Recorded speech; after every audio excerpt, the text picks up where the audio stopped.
तो फाइनली ढूंढ ही लिया आपने। हाँ, मुझे उम्मीद थी आप ढूंढ लोगे। आज की इस वीडियो में मैं आपको बताऊंगा क्लास 10 हिस्ट्री हरियाणा बोर्ड की एक किताब है आपकी, भारत एंड द वर्ल्ड। तो इस पहले जो है चैप्टर 1 है आपका, और इस चैप्टर को मैं पूरा डिटेल के साथ में एक्सप्लेन करने वाला हूँ। चैप्टर का नाम है सरस्वती सिंधु सिविलाइजेशन। तो हिंदी मीडियम का मैंने ऑलरेडी करा दिया था, मतलब कि 10th 9th जो भी आपकी, मतलब आपकी तो 10th में हो आप तो, बट मैंने सारी क्लासेस जो है कंप्लीट करा दी हैं 10th, मतलब जो नई किताबें आई थी हिंदी मीडियम में। सो अभी जो है इंग्लिश मीडियम की बारी आ चुकी है, और इंग्लिश मीडियम हम अभी कवर अप करेंगे। बुक्स वगैरह मैं ले आया हूँ। सो अब यहाँ पे सीन क्या है, देखो मैं बता देता हूँ। अभी डिजिटल पीडीएफ का मैं वेट कर रहा था, बट वो बोर्ड की साइड से कभी आई ही नहीं, और उसके बाद में अपने स्टेट मतलब डिस्ट्रिक्ट में आने में भी टाइम लगा बुक्स को। सो बाकी डिस्ट्रिक्ट में पता नहीं यार, पहले पहुंच गई, हमारे वाले में मैं पता करके आया, बहुत लेट हो गया। सो कोई बात नहीं, माफ करना यार अगर लेट हो गया मैं वीडियो बनाने में। बट हाँ, अब से हम क्या करेंगे, पहले इस 10th वाली बुक को, क्योंकि 10th की बोर्ड की है ना आपकी। सो पहले जो है हम 10th की हिस्ट्री को पूरा कंप्लीट करेंगे, और साथ में जो है नैतिक शिक्षा भी आपकी नई किताबें आई हैं, वो भी कंप्लीट हो जाएंगी इसी चैनल पे। सो अब यहाँ पे जो है इस वाली वीडियो के अंदर मैं बिल्कुल डिटेल के साथ में कराने वाला हूँ। एक आइडिया मेरे को लग चुका है कि भाई जो नोट्स मैं बनाता हूँ, आपको प्रोवाइड करा रहा हूँ डिजिटली, अब इन नोट्स में एक दिक्कत है, क्योंकि ये नोट्स है ही नहीं। भाई सिंपल सी बात है, इतना प्यारा खूबसूरत चैप्टर इन्होंने बना रखा है कि हम उसमें से कुछ भी रिड्यूस नहीं कर सकते। मतलब हर एक पॉइंट इंपॉर्टेंट है, टॉपिक इंपॉर्टेंट है। ऐसा नहीं है कि मैं इंपॉर्टेंट टॉपिक रख के और बाकी उड़ा दूं सब का सब। तो ऐसा नहीं हो सकता, क्योंकि पेपर वेपर होंगे तब आइडिया लगेगा क्या काम आता है क्या नहीं आता है। बट फिलहाल के लिए हम चैप्टर में से ऐसा कोई एक्स्ट्रा फालतू की लाइनें नहीं है जिनको हम हटा पाएं, और ऑलमोस्ट चैप्टर ही नोट्स हैं। सो फिलहाल के लिए बाकी जो है अपडेट होते रहेंगे, और आपको जो है ना कंप्लीट बुक, ये जो हिस्ट्री की बुक है, इस पूरी बुक के notes, important question, textual question answer, MCQs, ये सारी चीज़ों की वीडियोस भी मिल जाएंगी, लिखे हुए भी मिल जाएंगे। तो लिंक आपको डिस्क्रिप्शन में मिलेगा, गूगल पे भी सर्च कर सकते हो आपको चाहिए हो तो नोट्स वगैरह, तो आपको मिल जाएगा अपनी साइट cclchapter.com नाम से है। सो चलो अब शुरू करते हैं बुक को। तो ये पहली वीडियो, हाँ इससे पहले कुछ स्टूडेंट ने वीडियो देखी होगी मेरी, जो कि मैंने इसी चैप्टर के ऊपर बनाई थी। तो आप ये मत बोलना कि भाई आपने ये चैप्टर दोबारा करवा दिया, क्योंकि वो वाली बुक के अंदर जो है, उस वाली वीडियो के अंदर मैंने ट्रांसलेट करा था हिंदी टू इंग्लिश में, ठीक है। सो उस वाली वीडियो को मैं प्लेलिस्ट से हटा दूंगा, और ये वाली वीडियो वहां पे ऐड अप हो जाएगी, और अब चैप्टर वाइज हम बिल्कुल इस बुक को निपटा के ही सांस लेंगे, ठीक है।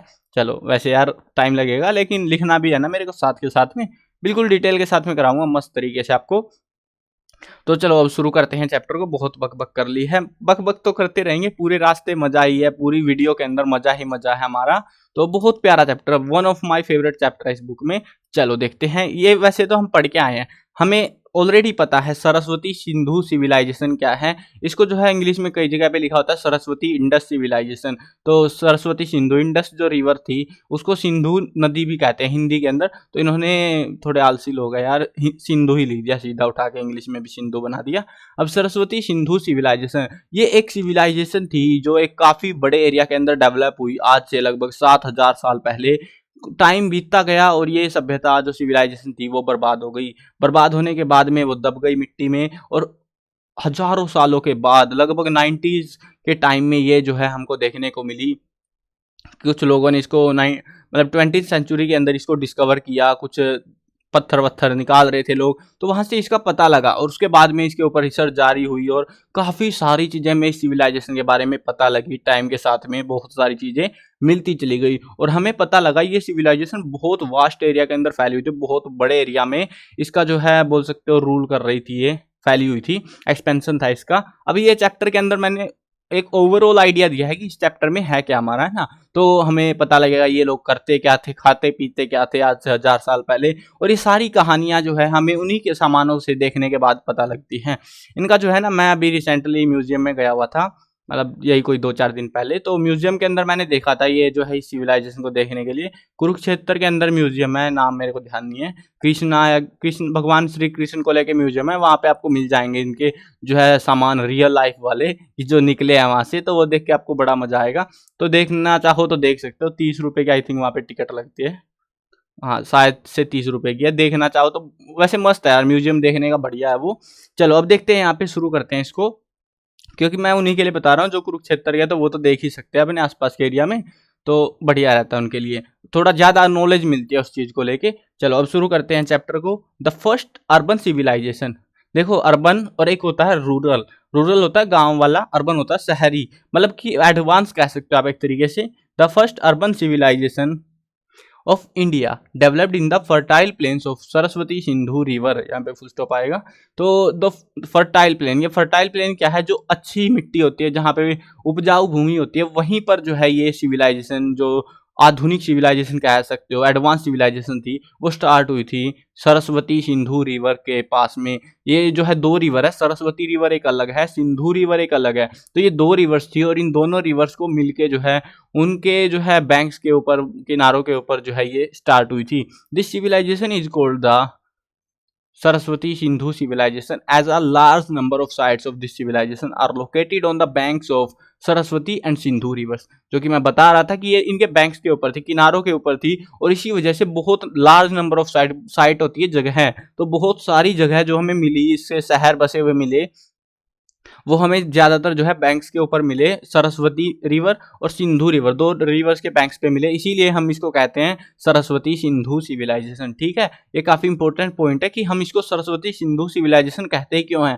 तो ये वो लॉजिक है यहाँ पे, क्योंकि ज्यादातर साइट इनकी जो है, large number of site are located on the bank of rivers. ठीक है, this civilisation is also known as Indus civilisation, Harappan civilisation, chronologically और भी बहुत सारे नामों से इनको जाना जाता है। This civilisation is considered to be the contemporary of the Mesopotamian and Egyptian civilisation. यहाँ पे दो सिविलाइजेशन का हमें जिक्र मिलेगा, जो कि हम आने वाले चैप्टर में, सेकंड चैप्टर में हम उनके बारे में पढ़ेंगे डिटेल में, कि वो सिविलाइजेशन क्या थी, क्या करती थी, कहाँ से आई, कहाँ पैदा हुई। बट हम यहाँ पे फर्स्टली, हम इंडियंस हैं, हम प्राउड करेंगे हमारे पास भी एक ऐसी सिविलाइजेशन है जिसको हम कह सकते हैं वो प्राचीन है। अब यहाँ पे बता रहे हैं कि this civilisation consider to be the contemporary, यानी कि उस टाइम के, जब मेसोपोटामियन सिविलाइजेशन थी, जब इजिप्शियन सिविलाइजेशन थी, तो उस टाइम की ही ये सिविलाइजेशन भी थी। कुछ लोग बोलते थे कि भाई ये तो बाद में आई थी, पहले हमारी विदेशी अपनी डींगे मारेंगे कि भाई हमारे वाली ज्यादा एडवांस है, हम ज्यादा प्राचीन लोग हैं, तो वो तो प्राचीन नहीं है, लेकिन उनकी सिविलाइजेशन प्राचीन थी, वो मानते थे।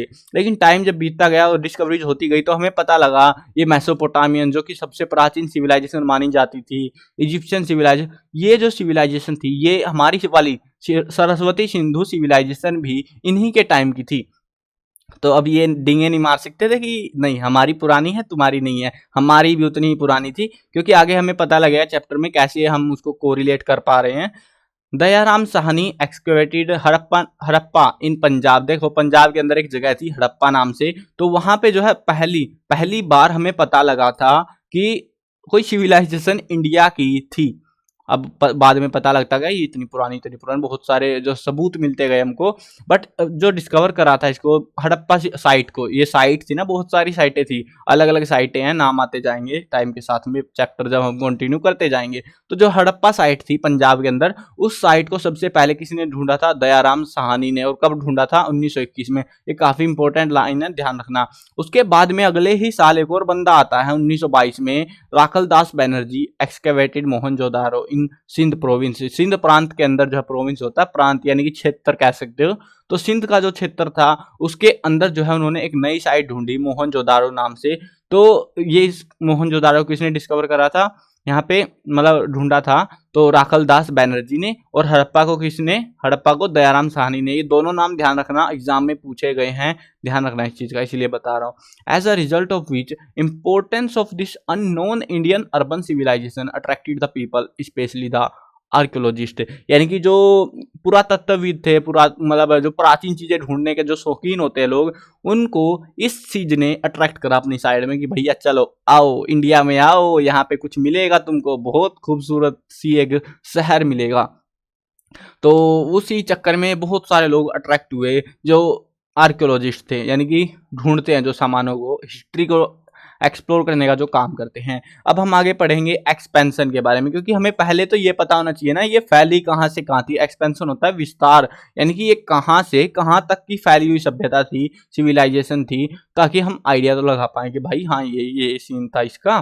देखो, the expansion of Saraswati Sindhu civilisation was from the Alamgirpur. Alamgirpur एक जगह है वेस्टर्न यूपी के अंदर, पश्चिमी भाग में जो है उत्तर प्रदेश के, तो वहां पे इन द ईस्ट ऑफ सुतकांगेंडोर अजीब अजीब से नाम है क्योंकि हमने नहीं सुने, हम अननोन है इसीलिए थोड़े अजीब अजीब लगते हैं। ये बलूचिस्तान के अंदर पड़ता है जो कि अपना इंडिया का तो है ही नहीं बिल्कुल, तो नाम भी ऐसे ही मिलेंगे भाई अजीब अजीब से। अब यहाँ पे इन द वेस्ट, वेस्ट के साइड में, और देखो डायरेक्शन तो सबको पता होंगी, कुछ एक स्टूडेंट तो ऐसे मिलेंगे भाई जो ये बोलेंगे कि भाई हमको तो डायरेक्शन ही नहीं पता कि left right east west north south कहाँ है। भाई 10th में आ गए हो, पता होना चाहिए। अब कुछ एक स्टूडेंट बोलेंगे सर आप ही बता दो ना, क्यों टेंशन दिमाग पाल रहे हो हमारा, खराब कर रहे हो दिमाग।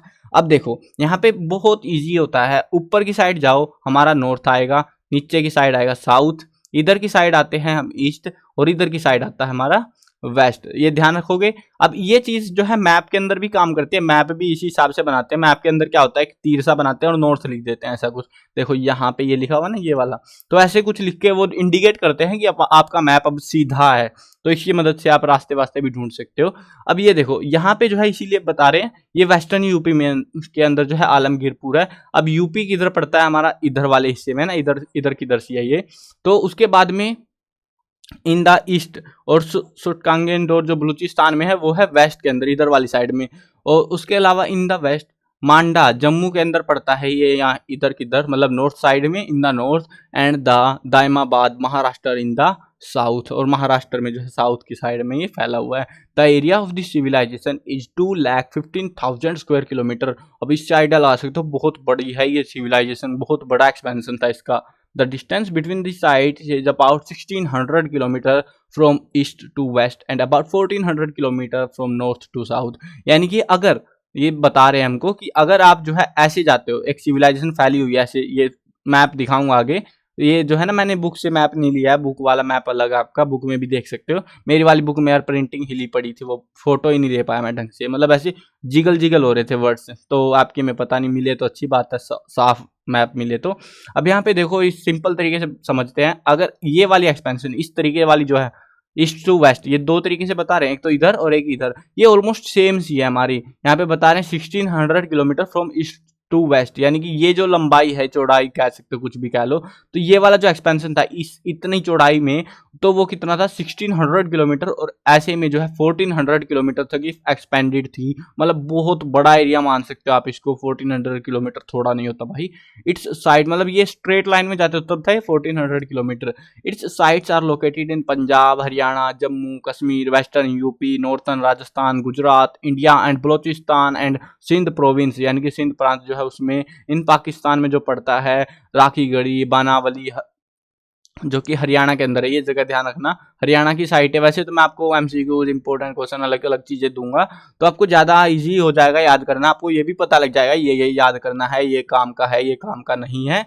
बट यहाँ पे समझते चलो, क्योंकि हरियाणा का पेपर आएगा, हरियाणा वाले पे थोड़ा फोकस ज्यादा रहता है कि हरियाणा का पूछ सकते हैं। बनावली, मोहनजोदारो, ये तो सबको पता होना चाहिए, सिंध प्रांत में, सिंध में, हड़प्पा पंजाब के अंदर, धोलावीरा गुजरात के अंदर, कालीबंगा राजस्थान के अंदर, वो the major town of this civilisation. ये कुछ मेजर टाउन्स है, ऐसे नहीं है कि ये सारे हैं, ये हमने मेन मेन का नाम सुना है जो कि हमें आगे सुनने को मिलता रहेगा, क्योंकि यहाँ पे हमको ज्यादा प्रूफ्स मिले हैं इस सिविलाइजेशन के, ज्यादा जो है सामान मिले हैं, सो इसीलिए जो है इसका जो है जिक्र हमें बता रहे हैं। ये मेजर टाउन्स है, मतलब शहर थे बेसिकली, ऐसा होता है ना, हम अब अपनी जिंदगी काट रहे हैं, ठीक है, उसके अलावा जो है कोई लोग शहरों में रहते हैं, कोई गांव में रहते हैं, तो ये शहर थे उस टाइम के। गांव तो भाई छुटकू मुटकू बहुत सारे रहे होंगे, बट ये मेन सिटीज हुआ करती थी उस टाइम की। और ये एक्सपेंशन आप इस मैप की मदद से देख सकते हो, जो कि आपको इजी रहेगा समझने में।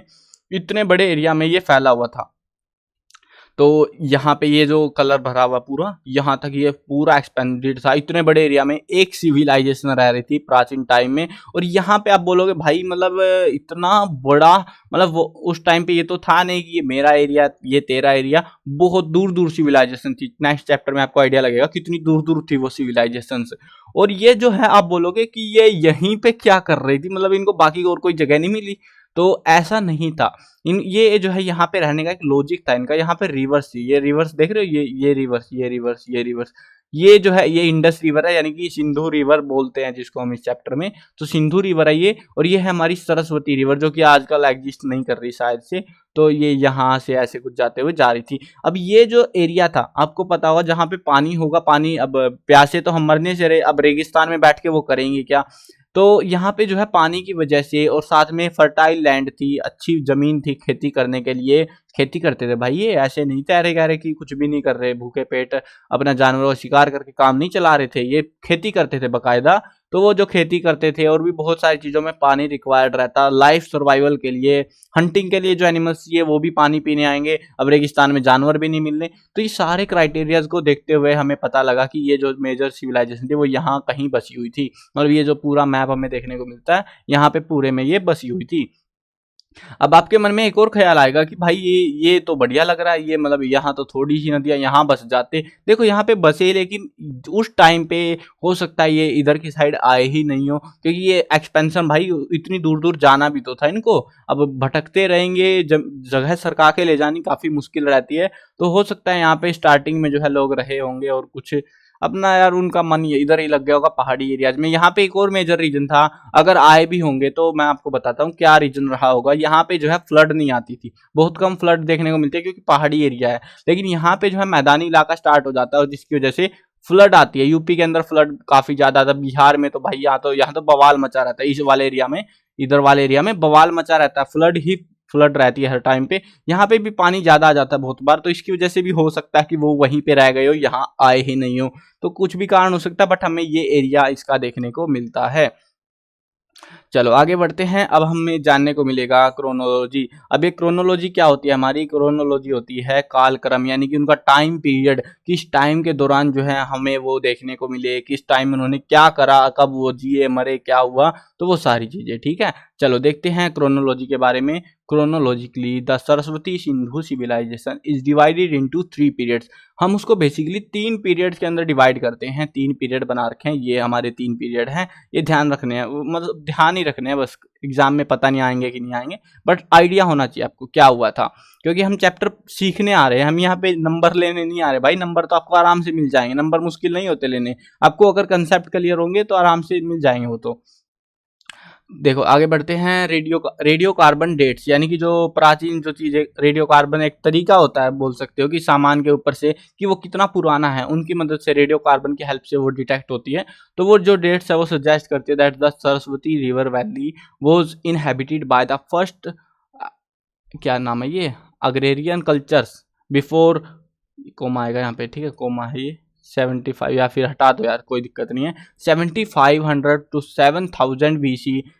तो ये हमको बता रहे हैं कि ये जो ये सिविलाइजेशन थी, एग्रेरियन सिविलाइजेशन, एग्रेरियन कल्चर है का मतलब है कि जो खेती है, खेती होती है ना, खेती करते हैं हम लोग, तो खेती से रिलेटेड ये जो सिविलाइजेशन थी, क्योंकि ये खेती करती थी इसीलिए ये वर्ड यूज किया गया यहाँ पे, एग्रेरियन कल्चर। तो यहाँ पे जो लोग खेती थे, कृषि संस्कृतियां कहते हैं इनको। तो ये जो है उस टाइम पे स्टार्टिंग जो है मान रहे हैं कि लगभग 7500 से 7000 BC के अराउंड में ये शुरू हुई थी। लेकिन इन 3200 BC with the development of town planning, अब ये चीज काफी इंपॉर्टेंट है, टाउन प्लानिंग को लेके क्वेश्चन आएगा ही आएगा, ध्यान रखना। ये जो वर्ड है ना, डिफाइन टाउन प्लानिंग कैसी थी उनकी, वो सारी चीजें उसके ऊपर क्वेश्चन आएगा।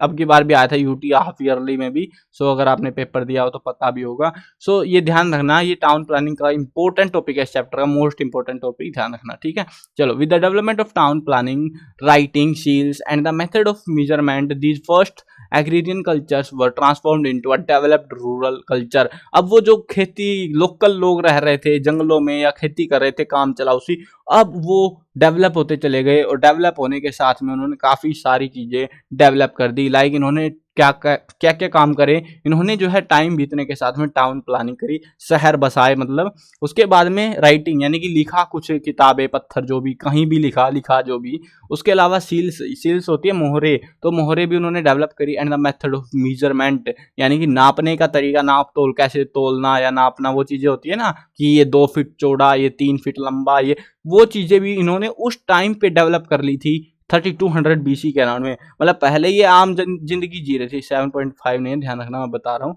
सो यहाँ पे जो है पहले लोग जंगलों में रह रहे थे, आम सी जिंदगी थी, झोपड़ी वोपड़ी में भी रह रहे होंगे, थोड़े बहुत काम चलाओ ऐसे ही पड़े हुए थे कहीं कहीं अलग अलग सी जगह पे। लेकिन कुछ हजार साल के बाद में इन्होंने इकट्ठा रहना शुरू करा, कुछ डेवलपमेंट करी, इंसान है डेवलपमेंट करते हैं, तो वो डेवलपमेंट इन्होंने करी। These first agrarian cultures was transformed into a developed rural culture. अब वो क्या हुए, अब वो डेवलप्ड हो चुके थे, अब वो जो है एक संस्कृति बन चुके थे पूरे, क्योंकि बहुत सारे लोग हो चुके थे ना, which developed the characteristic of phase one. अब उन्होंने क्या स्टार्ट किया, फेज वन स्टार्ट करा अपनी लाइफ का, अर्बन लाइफ, जो कि क्या थी, अर्बन लाइफ थी। बाय 2600 बीसी, 2600 बीसी तक उन्होंने वो चीज फॉलो करी। उसके बाद में अब उनको नहीं पता, देखो एक्चुअली समझो, उनको नहीं पता कि तुम फेज 1 2 3 4 9 कौन से में हो, क्योंकि उन्होंने वो बनाए ही नहीं थे। वो तो अपनी मस्त जिंदगी जी रहे थे, जैसे आपकी जिंदगी है ना। अब ये समझने की बात है, 3200 और 2600, 600 साल का जो गैप है हमारा, वो 600 साल को इंसान जिंदा रह सकता है?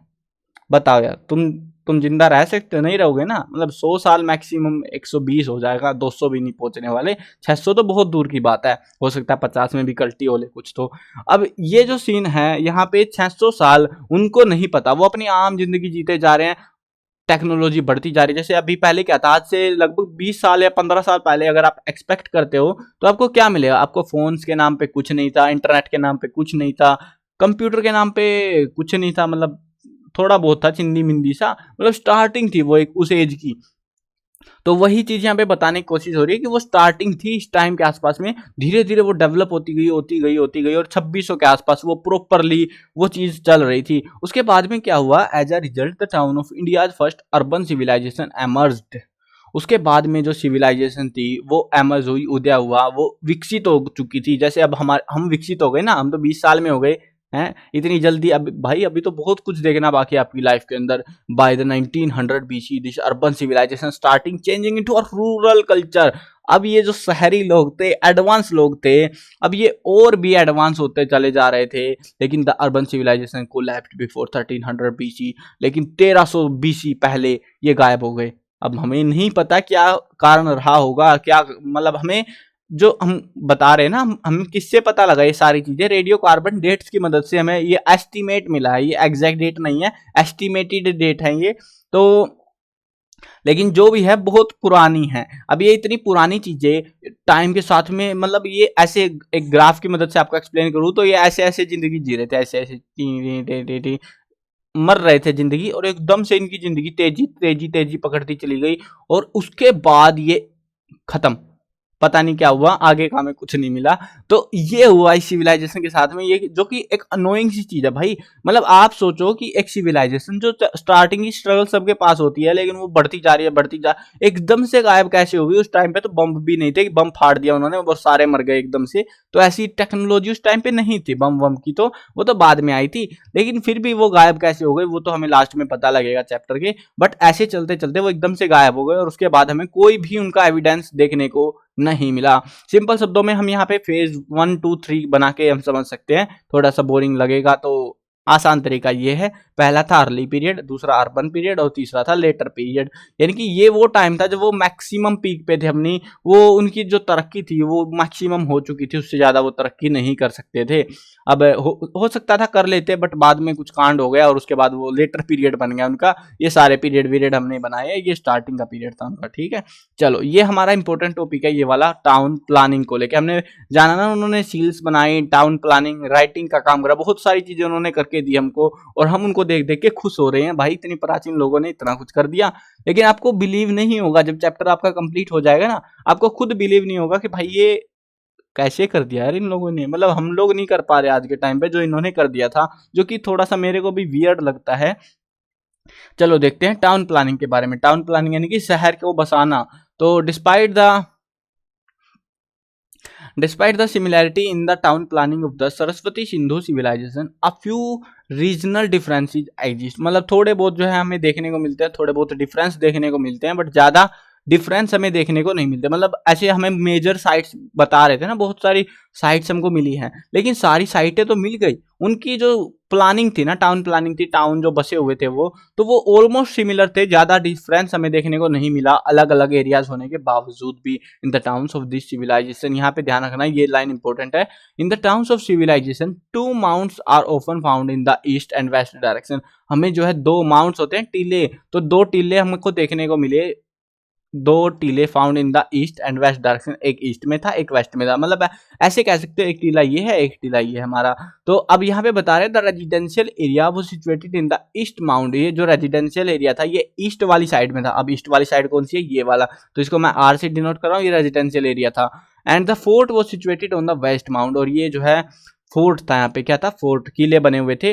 These towns were equipped with strong ramparts, ये जो है अब यहाँ पे अच्छे खासे जो है रैम्पार्ट्स, दीवारें वगैरह बोल सकते हो, अच्छा टेक्नोलॉजी उन्होंने इस्तेमाल कर रखी थी कि हाँ अपने आप को सुरक्षित रखना ना वो जरूरी थे, तो वहां पे वो जो है रैम्पार्ट्स वगैरह बने हुए थे। The torrent turrets were build on the defence rampart, और यहाँ पे जो है ना इसके साथ में रक्षा के डिफेंस के लिए भी जो है वहां पे टीले से बना रखे हैं। मतलब आप समझ नहीं पा रहे ये वर्ड जो है ये अजीब अजीब से लग रहे होंगे आपको। देखो सिंपल सी बात है, आपने नाटक वाटक देखे हो ना, ऐसे ऐसे कुछ होते हैं, ऐसे ऐसे दीवारें लगती है ना, उसमें से बंदा यहाँ पे खड़ा होकर ऐसे कोई हमला करेगा तो तीर उठाया और टिचक्याऊं चला दिया, मतलब टिचक्याऊं नहीं होता उसमें, लेकिन चला दिया उसने, ठीक है। ऐसे दुश्मनों को मारने के लिए आपने फिल्में विल्में देखी होंगी यार, नाटक वाटकों में आती है प्राचीन चीजों में, तो वो जो किले से थे ना वो चीजें उन्होंने बना रखी थी, वो दुर्ग कहते हैं उनको, बेसिकली हम बुर्ज दुर्ग ऐसी चीजें हम इस्तेमाल करते हैं उनके लिए। सो वो चीजें इन्होंने बना रखी थी, उनको रैम्पार्ट्स कहते हैं। Common man, merchants, craftsman, artisans, workers lived in the town,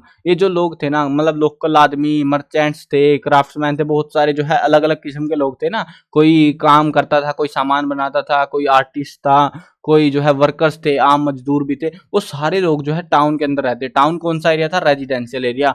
administrative, public building and granaries were located in the fort, और ये जो है एडमिनिस्ट्रेटिव यानी कि जो मंत्रालय हो गए, यानी कि जो मैनेजमेंट वाले लोग हो गए, पब्लिक बिल्डिंग्स जो हो गई मेन जो पब्लिक के काम आएंगी, उसके अलावा जो ग्रेनरीज है गोडाउन वगैरह, तो वो सारी चीजें फोर्ट के अंदर होती थी।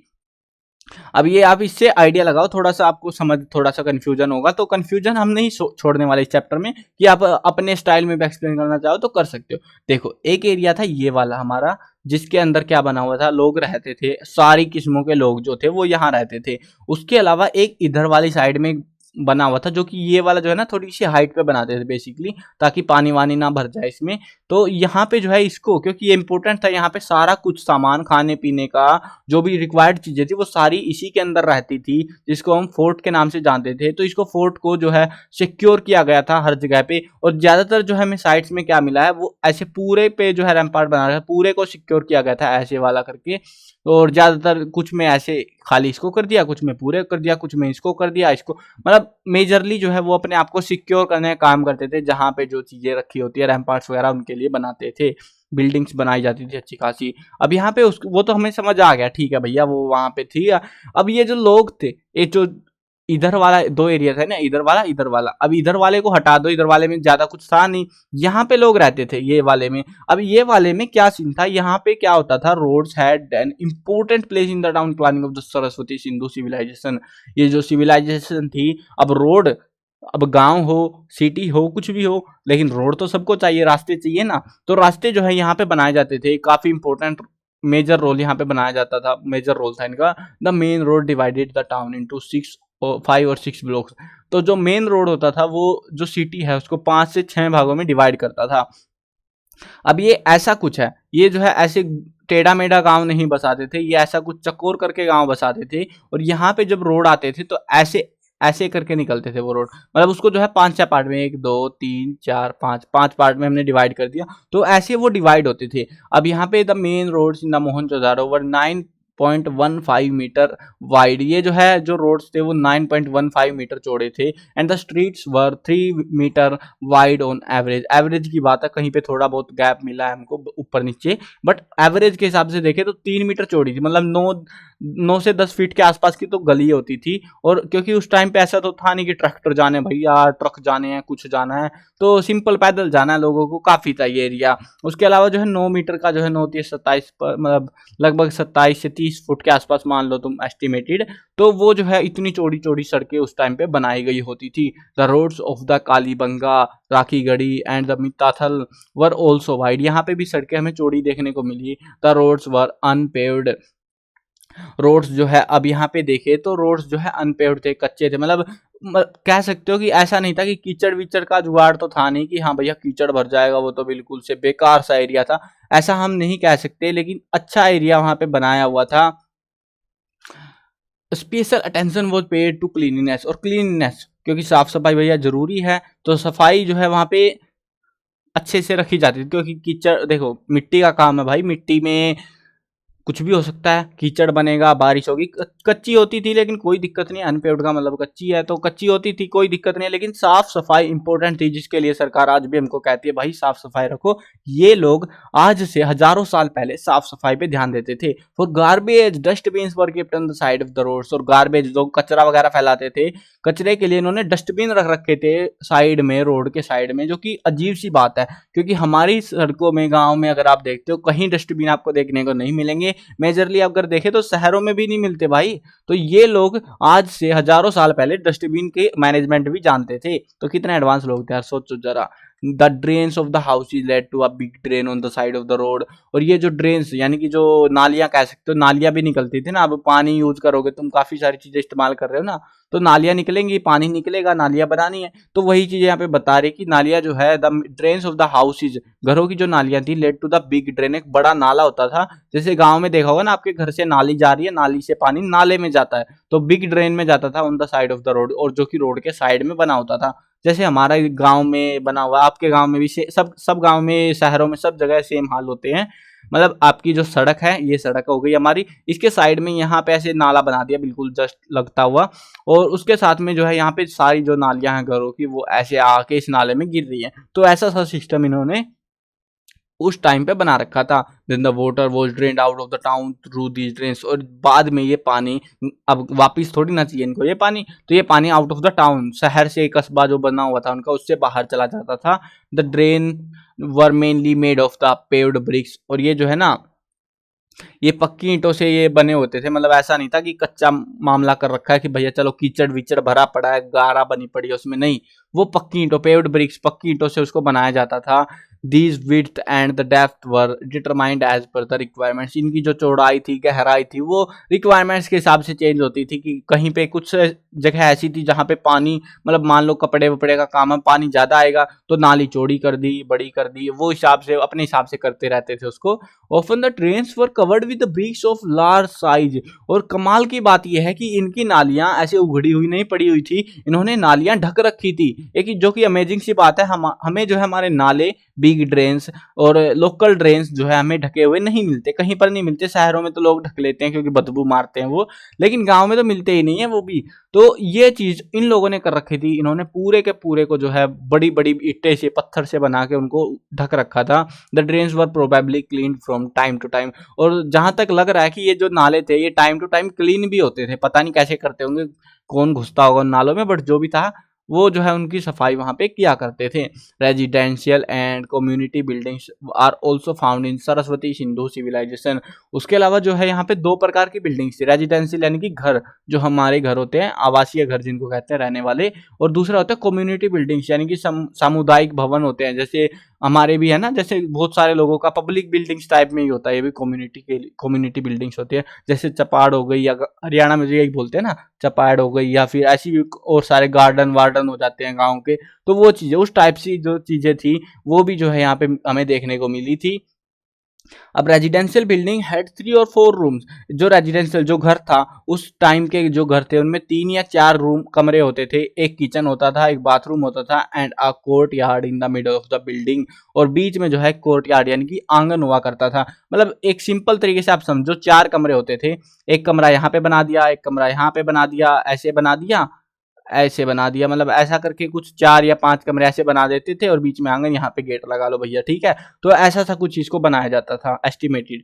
The houses of the rich people, अब सब लोग कंगाल भी नहीं थे, कुछ लोग भाई अमीर आदमी भी होते थे पहले के टाइम पे भी, तो the houses of the rich people has also wells and toilets, उनके घरों में टॉयलेट भी होती थी और उनके घरों में कुएं भी होते थे, क्योंकि उस टाइम पे पानी के लिए सबमर्सिबल नहीं लगे हुए थे, वो पानी या तो नदियों से लेते थे या कुओं से निकालते थे, तो अमीर लोगों के घरों में क्या थे, कुएं थे, ताकि उनको नदियों पे ना जाना पड़े टोटली, और साथ में टॉयलेट वाला सिस्टम भी था उनके घर में।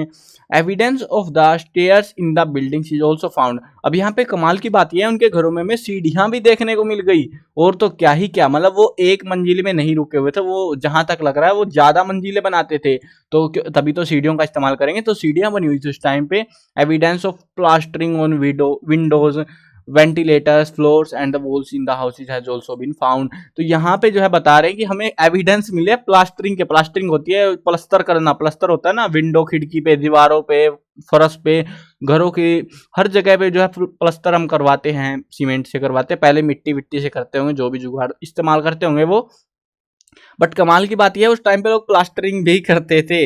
Granaries, baths and meeting halls are found in the community buildings. और जो ग्रेनरीज थी यानी कि गोदाम वगैरह हो गए, नहाने का एक होता है ना ऐसे बल्क में लोग जैसे मेला सा लग जाता है वहां पे नहाने जाते हैं, तो वैसे बाथ्स और मीटिंग हॉल्स जो थे वो कम्युनिटी बिल्डिंग्स के में ही हमें देखने को मिले थे। Bricks is in the ratio of 1:1 to 3 और 1:2:4 यूज्ड इन दिस बिल्डिंग्स। और इस रेस्पेक्ट रेशो के हिसाब से जो है हमें ईंटें देखने को मिलती है। मतलब यहाँ पे क्या है, लेंथ, विड्थ और हाइट ऐसे है, ठीक है ना। मतलब यहाँ पे अगर एक की लेंथ है और विड्थ इतनी है, मतलब ऐसे ही सही समझ लो जैसे हमारी ईंट है ना। सिंपल बात है, ये कंफ्यूज करेंगे आपको ये वर्ड्स रेशोज। तो सिंपल शब्दों में हम समझे तो ये जो है हमारी जो ईंटें है आज के टाइम पे जो हम घर बनाने में ईंटें इस्तेमाल कर रहे हैं ना, ऑलमोस्ट ऐसी ही ईंटें हैं वो भी, ठीक है, ज्यादा फर्क नहीं है। तो ये तो ऐसे बकवास कर रहे हैं कुछ भी, मतलब ऐसे रेशो रेशो में कंफ्यूज कर देंगे, सीधी बात है, जैसी हमारी ईंटें वैसी ही है ये, ठीक है। चलो आगे बढ़ते हैं। आगे हमारे पास में art of Saraswati Sindhu civilisation. Art का मतलब क्या होता है, कला। क्योंकि ये लोग जो है ऐसे ऐरे गहरे तो थे नहीं, जो कि आपको आइडिया लग भी चुका है यार कि ये लोग कितने खतरनाक थे और कितने खतरनाक ये नहीं थे। तो इनको सब कुछ पता था, इनको शहर बनाने आते थे, शहर एडवांस बनाने आते थे, बहुत एडवांस भी बनाने आते थे। तो अब इन्होंने कुछ कलाएं, कुछ चीजें भी बनाई। ऐसे ठाली लोग, ऐसे हम लोग भी बनाते हैं। हम लोग क्या बना रहे हैं, बहुत सारे चीजें बनाते हैं, मूर्तियां बनवा देते हैं हम लोग जो है अपने आपको जो है डेवलप करते जा रहे हैं, बहुत सारे इलेक्ट्रॉनिक गैजेट्स बनाते जा रहे हैं। तो ऐसे ही ये लोग भी अपने आप को डेवलप करते जा रहे थे टाइम के साथ में, और इनकी हमें कुछ आर्ट्स देखने को मिली, कलाएं देखने को मिली। Stone, metal, clay sculptures are mentioned in the art of Saraswati Sindhu civilisation. यहाँ पर हमको 3 प्रकार की जो है मूर्तियां मिली है, स्कल्पचर्स मिले हैं। स्टोन पत्थर से बनाते थे, मेटल धातु से भी बनाते थे, उसके अलावा जो है क्ले, जो मिट्टी होती है आम मिट्टी, तो उससे भी बनाते। क्ले जो है आम बिल्कुल ऐसे लोकल मिट्टी नहीं होती, थोड़ी चिकनी मिट्टी होती है, तो इससे जो है ये लोग कुछ स्कल्पचर्स वगैरह बनाते थे। Apart from these, seals, beads and pottery indicates its aesthetics. यानी कि इसके अलावा ऐसा नहीं है कि भाई सिर्फ ये लोग यही चीजें बनाते थे। ये लोग सील्स, मोहरे बनाते थे। मोहरे क्या होती है, ऐसे ठप्पा सा मारते हैं, जैसे हम कुछ सामान भेजते हैं उसमें एक सील लगी होती है, वो जो बताती है कि आपका सामान किसी ने छेड़खानी तो नहीं करी, लोकल तो नहीं डाल दिया आपके कुरियर में। तो वो चीजें, वो जो सील लगी होती है, वो वाली सील उस टाइम पे भी बनाई जाती थी, इस्तेमाल में भी आती थी। उसके अलावा बीड्स, जो कि मन के होते हैं, मोती वगैरह टाइप से ही होते हैं भी। और पोट्री यानी कि मिट्टी के बर्तन, ये सारी चीजें बताते हैं कि ये कितने एडवांस लोग थे। The most notable of the stone idol found in the Mohenjodaro. सबसे ज्यादा नोटेबल यानी कि ध्यान, मतलब बोल सकते हो देखने का या फिर बताने की जो चीज है ना, वो है हमारा स्टोन आइडल। एक स्टोन यानी कि पत्थर की मूर्ति है, found at Mohenjo-daro is 19 centimetre long fragmented idol of the man. ये जो है एक फ्रेगमेंटेड यानी कि टूटी हुई खंडित जो है मूर्ति हमें देखने को मिली। एक पुरुष की मूर्ति है ये, जो कि 19 सेंटीमीटर लंबी है। तो ये मूर्ति आपने जो है बुक वगैरह में भी देखने को मिल जाएगी, इसकी कोई दिक्कत नहीं है। बट यहाँ पे आपने काफी सा देखा होगा, काफी जगह पे देखी होगी, एक मूर्ति सी है, काफी अजीब सा, मतलब एक नॉर्मल सा चेहरा है, आधी सी मूर्ति दिखाते हैं और वो टूटी सी हुई है। तो वो चीज है, उस मूर्ति की यहाँ पे बात हो रही है। हर जगह वही मूर्ति दिखाते हैं आपको, ये हाँ ये सिविलाइजेशन मोहनजोदड़ो में ये मिला था हमको, क्योंकि ये काफी फेमस हुई थी। Wearing a shawl with the shamrock ornamentation, यानी कि यहाँ पे ये बता रहे हैं कि ये जो मूर्ति हमें देखने को मिली, इसने सोल ओढ़ रखी है, जिसके अंदर जो है सैमरोक ऑर्नामेंटेशन यानी कि उसके अंदर बोल सकते हो डिजाइनिंग वगैरह हो रखी है, फूल से जो है खिले हुए हैं, उसको कह रहे हैं ये। तो an idol of the world famous metal dancer, एक वर्ल्ड फेमस जो है metal dancer has been found from Mohenjodaro. एक मेटल की डांसर की मूर्ति, मेटल मतलब लोहे की, उसकी तांबे की आई थिंक ये, तो वो मूर्ति हमको मिली है जो कि डांस करते हुए पोज में दिखाई गई है।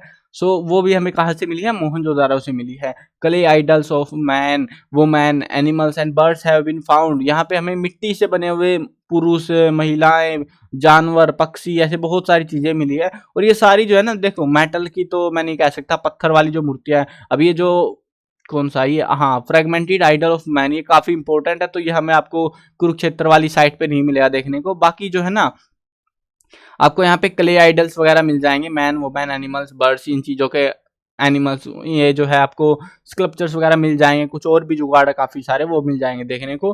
Clay idols of humans are found along with ornaments and head headdresses, यानी कि हेडरेस होते हैं ये जो बोल सकते हैं तकिया वगैरह लगाते हैं, तो उस चीज़ के साथ में भी हमें देखने को मिले। मतलब काफ़ी एडवांस लोग थे यार, पता नहीं क्या ही सीन इन्होंने बना रखे थे, तो बहुत सारी चीज़ें हमें देखने को मिली हैं। तो animals and birds include bulls. अब यहाँ पे कुछ एनिमल्स की मूर्तियां मिली हैं, कुछ बर्ड्स की मिली है, तो जिसके अंदर खासतौर पे हम देखें तो क्या क्या शामिल था। बुल्स जो कि बैल होते हैं, उसके अलावा सीप यानी कि भेड़ बकरी, भेड़ ही होती है, बकरी तो क्या भेड़ अलग होती है। तो गोट्स बकरी, डॉग कुत्ते, हाथी, एलिफेंट्स, पिग्स सुअर, पिकॉक मोर, डक्स बत्तख, पैरट सबको पता है ये तो, पीजन्स वगैरह। तो ये सारे जो एनिमल्स है, लोकल एनिमल्स जो हमें देखने को मिलते हैं, उस टाइम के लोगों ने ये एनिमल्स को शायद से पालतू बनाया होगा, और इनकी जो है हमें कुछ आइडल्स वगैरह देखने को मिलती हैं। ये वही सीन है जैसे हम मेले में जाते हैं और हमें यही जानवर से देखने को मिलते हैं, तो वैसा सही है ये भी। Seals have an important place in the art of Saraswati Sindhu civilisation.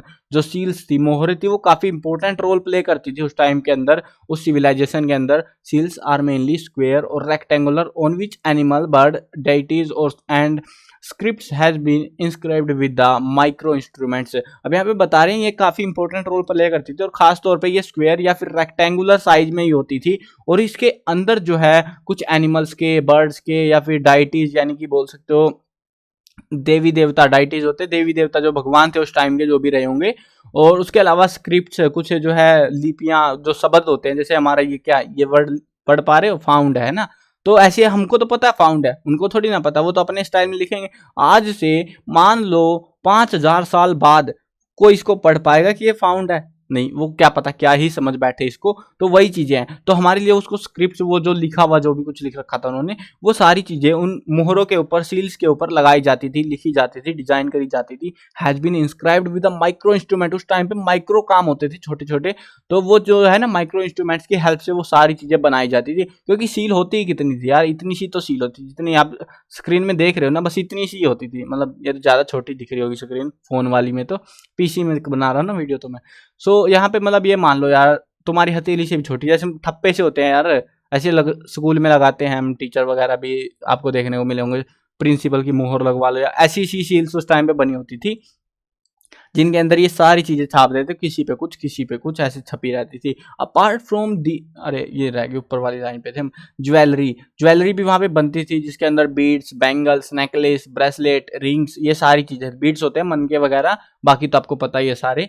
तो ये सारी चीजें इनको मिलके यहाँ पे बनाई होती थी ऑफ गोल्ड। ये ज्वेलरी जो थी ना, सोने से बनाते थे, सिल्वर एंड कॉपर, चांदी से और तांबे से बनाते थे। Apart from these sports equipments, pottery and other household items were also made. उसके अलावा आपको लग रहा होगा भाई ये तो बस ऐसे टाइम पास के लिए बनाते होंगे, खेलने का सामान भी बनाते थे, खेलने के लिए, मनोरंजन के कुछ खेल खेलते थे, तो उनका जो है सामान भी ये लोग बनाते थे। उसके अलावा पोट्री, मिट्टी के बर्तन, और घरों में सामान, घरों में इस्तेमाल में आने वाली चीजें भी ये लोग बनाया करते थे इन धातुओं से।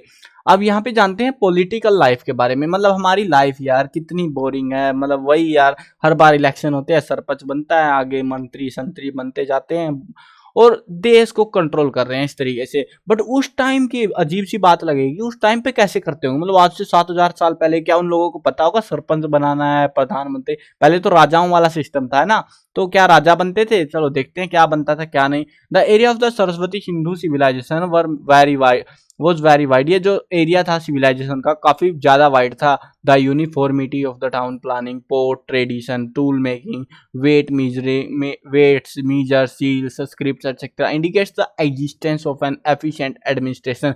यानी कि हाँ, ये लोग बताते हैं, ये चीजें हमको साबित करती हैं कि भाई कहीं ना कहीं इनके ऊपर कोई एडमिनिस्ट्रेशन था, कोई मैनेजमेंट वाला सिस्टम इनका भी था। अब ये चीजें जो है आप समझो, एक एक चीज को समझते हैं। देखो यूनिफॉर्मिटी यानी कि सब जगह पे हमें ऑलमोस्ट सेम मिली हैं ये चीजें, जैसे कि टाउन प्लानिंग हर जगह हमें एक जैसी देखने को मिली। पोर्ट ट्रेडिशन यानी कि जो मटके वगैरह बनाते हैं, घड़े वगैरह बोल सकते हो, तो वो चीज़ें पात्र बोलते हैं इनको। वैसे पात्र में घड़े घड़े नहीं आते, कुछ और भी चीज़ें आती हैं, तो पोट्री एडिशन कहते हैं उनको। तो टूल मेकिंग, टूल मतलब कि बोल सकते हो कुछ उपकरण वगैरह बनाते होंगे वो। उसके अलावा वेट तोलने वाली चीज़ें तो भाई बाट वगैरह होते हैं ना, तो वो चीज़ें भी। उसके अलावा मीजर्स यानी कि नापने की चीज़ें, फित्ता वित्ता, तो वो चीज़ें, मोहरे, स्क्रिप्ट्स वगैरह सबको पता है, लिपियाँ वगैरह। तो ये सारी चीज़ें एक जैसी सी हमको देखने को मिली पूरी सिविलाइजेशन में। तो ऐसा कैसे कह सकते हैं कि ये लोग अपने स्वैग में चल रहे थे? हर कोई नहीं थे ना कहीं कोई इनको कंट्रोल कर रहा था, और इसीलिए हम कह सकते हैं कि एडमिनिस्ट्रेटिव के इफेक्ट में थी। But what was the nature of the administration, मतलब कि वो लोग, ये कहना हम नहीं कह सकते कि भाई ये कैसे करते होंगे, क्या सीन था, क्योंकि हमें ज्यादा एस्टिमेट आइडिया नहीं मिला उस टाइम का। It would be the extremely difficult to say for certain. इसके बारे में जो है कहना काफी मुश्किल होने वाला है हमारे लिए। मिस्टर हंटर, ये कोई बंदा है हंटर नाम का, तो has opinion opinion that a republican form of government was prevailed in Saraswati Sindhu civilisation. अब देखो, तुम भी तुक्के मारो भाई बैठ के, तुम बोलो राजा बनता था। राजा बनता था। कोई बोलता है भाई चलो इलेक्शन करवाते हैं, कोई बोलेगा कुछ, कोई कुछ, ऐसे तुक्के मारो भाई बैठ के आराम से, कोई कुछ भी कह सकता है। तो ऐसे ही एक बंदा आता है मिस्टर हंटर नाम से, और वो क्या बोलता है, वो रिपब्लिक थे, लोगों से वोट लेते थे, और तब जाके उसमें जो है वहां पे गवर्नमेंट डिसाइड होती थी। बड़ी अजीब सी बात है, लेकिन भाई ऐसे कह दिया इसने, शायद मन कर गया होगा। The public buildings and the town forts would probably have been used for the members of the council. और ये जो बिल्डिंग्स हमें देखने को मिली ना, हमें दो एरिया मिले हैं, देखो, एक ईस्ट वाला और एक वेस्ट वाला, ध्यान रखना। ये कौन था? ये रेजिडेंशियल बिल्डिंग थी, और ये थे हमारे फोर्ट। तो ये जो फोर्ट में जो किले बने हुए थे, वो किस काम के थे? वो काउंसिल्स वहां पे बैठते थे, और इसी वजह से शायद ये फोर्ट बने हुए होंगे और पब्लिक बिल्डिंग्स बनाई गई होंगी। व्हीलर्स राइटर्स दैट, अब ये व्हीलर नाम का एक और बंदा है, तो ये लिखता है, ये कहता है, whatever the source of power may have been, it was probably religion that had prominence. अब ये लोग जो है हर कोई अपने अपने स्वैग में बक रहा है भाई, कोई कुछ कह रहा है, कोई कुछ कह रहा है। तो अब ये कहता है कि सोर्स कुछ भी रहा हो, पावर जो है मैनेजमेंट का या जो है मैं कंट्रोल करने का, वो उस पावर का सोर्स कुछ भी रहा हो, हमें नहीं पता, हम कुछ कह नहीं सकते। लेकिन जो है बता रहा है, it was probably religion that had prominence, यानी कि उस टाइम पे जो है कोई धार्मिक चीजें रही होंगी, धर्म को जो है उस समय जो है महत्व दिया जाता होगा। इसीलिए यहाँ पे बता रहे, देखो पहले वाला बंदा क्या बोल रहा है कि भैया चलो ठीक है, वोट करके जो है लोग अपना राजा चुनते होंगे, जो भी बनाते होंगे। अब ये वाला जो व्हीलर है, ये क्या बोलता है कि भाई वो धर्म को लेके कुछ करते होंगे। सोर्स का तो मेरे को नहीं पता क्या सीन था, बट जहां तक है धर्म को लेके मान्यताएं अच्छी खासी उनकी थी, धर्म को महत्व देते थे वो ज्यादा। इन द मेसोपोटामियन सिविलाइजेशन, ये अलग सिविलाइजेशन है जो कि अगले चैप्टर में हमें पढ़ने को मिलेंगी। काफी बड़ा सा चैप्टर है भाई, वैसे तो ये एक वीडियो काफी बड़ी बन गई, बट मेरा ये फंडा नहीं है कि भाई एक वीडियो बड़ी बन रही है तो मैं छोड़ के भग जाऊं, चलो पार्ट 2 आएगा, 3 आएगा, 4 आएगा। नहीं, आपको वीडियो देखनी है, ठीक है भैया देखो, कोई बात नहीं। आप पोज कर करके आप देख लो 2-4 बार, मतलब पोज करो, अगली बार तुम देख लो जब बोर हो जाते हो। तो ऐसा बेटर रहता है बार बार वीडियो ढूंढने की बजाय, है ना। तो इसीलिए मैं एक ही वीडियो बनाता हूँ, चाहे कितनी भी बड़ी बन जाए फिर वो। तो मेसोपोटामियन जो है सिविलाइजेशन के अंदर बता रहे हैं, the administration of the town states was in the hands of the priestly rulers and the entire land was the property of the temples। उस टाइम पे जो है मेसोपोटामियन सिविलाइजेशन के अंदर क्या था कि जो एडमिनिस्ट्रेशन था, जो कंट्रोल था ना, वो सारा प्राइस्ट के पादरी लोग थे ना, उनके हाथों में था। वो रूलर्स, वही रूलर्स थे, और सारी जमीन मंदिरों के नाम पे हुआ करती थी। अब scholars believe that the administration of the Saraswati Sindhu civilisation was conducted from two capitals named Harappa and Mohenjodaro. उस समय दो राजधानियां रही होंगी, हड़प्पा नाम की और एक थी मोहनजोदारो नाम की, और यहीं से पूरा एडमिनिस्ट्रेटिव जो है, पूरा जो मैनेजमेंट है वो कंट्रोल किया जाता होगा। But seeing the size of the Rakhigarhi and Dholavira, their importance also can not be denied. हम ये कैसे मान लें कि भाई यही दो कैपिटल थी, क्योंकि अगर हम राखीगढ़ी और धोलावीरा की जगह देखें तो वो भी छोटी नहीं है। मतलब कि एरिया जो है, मान लो हड़प्पा का एरिया इतना है, ठीक है, मोहनजोदारो का इतना है, तो ये बाकी इतने इतने से नहीं थे, ये भी इतने इतने। भाई इनको राजधानी क्यों नहीं बना सकते थे वो? तो सोचने की बात है। अब वो तो अपनी बक्के चला गया, उन्होंने तो बताया नहीं हमको, मोहनजोदारो वालों ने तो, कि हाँ हमारी राजधानी ये थी। अब क्या पता राजधानी होती ही नहीं हो, तो सब अपने तुक्के भिड़ाने पे लगे हुए हैं। These ancient sites may also have been important administrative towns of the Saraswati Sindhu civilisation. इनके जो है इंपोर्टेंट एडमिनिस्ट्रेटिव टाउन तो रहे होंगे, बट क्या ही बोले इनको बारे में, सब अपने अपनी बकवास मारे जा रहे हैं। तो हो सकता है ये भी रहे हो सकता है कुछ और रहे हो, या फिर हो ही ना कुछ तो कुछ भी हो सकता है भाई, ठीक है। चलो ये थी इनकी पॉलिटिकल लाइफ, मतलब पॉलिटिक्स के बारे में हमें ज़्यादा आइडिया नहीं मिल पाया, सिंपल बात ये है, हमें ज़्यादा कुछ पता नहीं है और तुक्के मार रहे हैं सब लोग, सबके सब तुक्के मारने पे लगे पड़े हैं। अब यहाँ पे देखते हैं सोशल लाइफ के बारे में, ये हमें काफ़ी सारी चीज़ें बताती हैं उस टाइम की सोशल लाइफ, क्योंकि हमें बहुत सारे ऐसे सबूत मिल गए जिससे हम कह सकते हैं कि उनकी लाइफ कुछ ज़्यादा अच्छी नहीं थी लेकिन बुरी भी नहीं थी, हमारे जैसी सी लाइफ थी उनकी भी। अब देखते हैं वो लोग अपनी सोशल लाइफ में क्या क्या करते थे। The society of the Saraswati Sindhu civilisation must have been divided into many classes. ये उस समय जो है लोगों को अलग अलग क्लासेज, यानी कि जैसे हमारे धर्म है ना जातियों के हिसाब से, उस समय भी उनको बांट रखा था अलग अलग क्लासेज में, वर्गों के अंदर उनको बांट रखा था। The town was divided into fortification area and housing area. अब जो टाउन था, शहर था, कस्बा, जो जैसे मोहनजोदाड़ो एक साइट हो गई, हड़प्पा एक साइट हो गई, तो ऐसे एक साइट को जो है दो पार्ट्स में डिवाइड कर रखा था। एक था फोर्टिफिकेशन एरिया यानी कि फोर्ट वाला एरिया, और दूसरा था घर वाला एरिया, ठीक है। तो इसको जो है फोर्टिफिकेशन एरिया यानी कि दुर्ग क्षेत्र कहते थे, और इसको जो है नगर क्षेत्र या आवास क्षेत्र इसको कहा जाता था।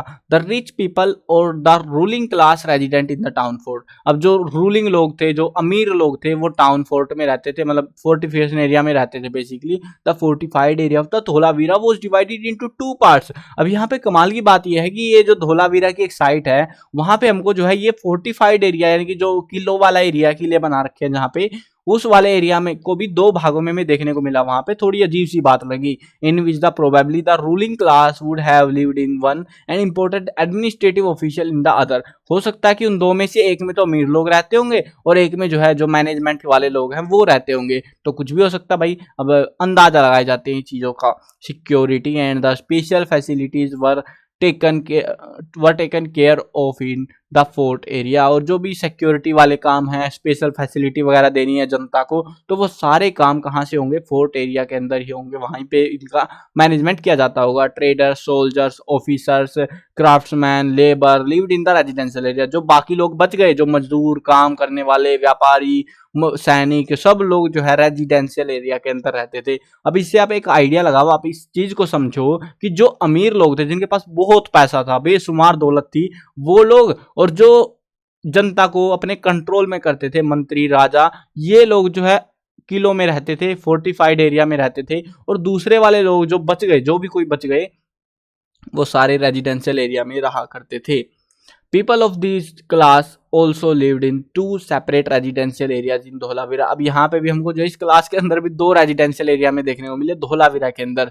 अब यहाँ पे अब इन्होंने तो भाई धोलावीरा वालों ने तो अपना अलग ही स्वैग बसा रखा था। यहाँ पे देखो रिच वाले भी दो पार्ट बना रखे, गरीब वालों के भी बना रखे। The residential area at Harappa and the Mohenjodaro were not even surrounded by the ramparts. और कमाल की बात यह है कि चलो ठीक है भाई, जो भी बात है, लेकिन यहाँ पे एक अजीब बात ये लगी हमको कि रेजिडेंशियल एरिया थे जो हड़प्पा के, क्योंकि लोग तो रह रहे हैं यहाँ पे हड़प्पा के और मोहनजोदारो के, ये सराउंडेड भी नहीं थे रैम्पार्ट से। इनके जो है चारों तरफ बोल सकते हो दीवारें विवारें नहीं बना रखी थी ताकि कुछ हमला वमला हो तो उड़ा दो भाई, कोई दिक्कत नहीं है, मर जान दो इन लोगों को। तो ऐसी कोई सिक्योरिटी वाला काम यहाँ पे नहीं कर रखा था इन लोगों के लिए, जो कि थोड़ा अजीब लगा, क्योंकि अगर कैपिटल होती तो सबसे पहले राजा का फोकस कहाँ होता है कि कैपिटल सिक्योर होनी चाहिए। तो हम इनको थोड़ा अजीब लगता है कि भाई ऐसे क्या कर रखा था कि लोगों को मरने के लिए ऐसे छोड़ रखा था। But evidence of the fortification has been found at the Kalibanga. अब फोर्टिफिकेशन के जो एरियाज थे उनके कालीबंगा में भी हमें एविडेंस मिले। ये एक जगह है लोथल, बनावली, धोलावीरा, ये सारी जगह पे हमें मिले इनके एविडेंस, जबकि यहाँ पे नहीं मिले इस चीज के एविडेंस हमको।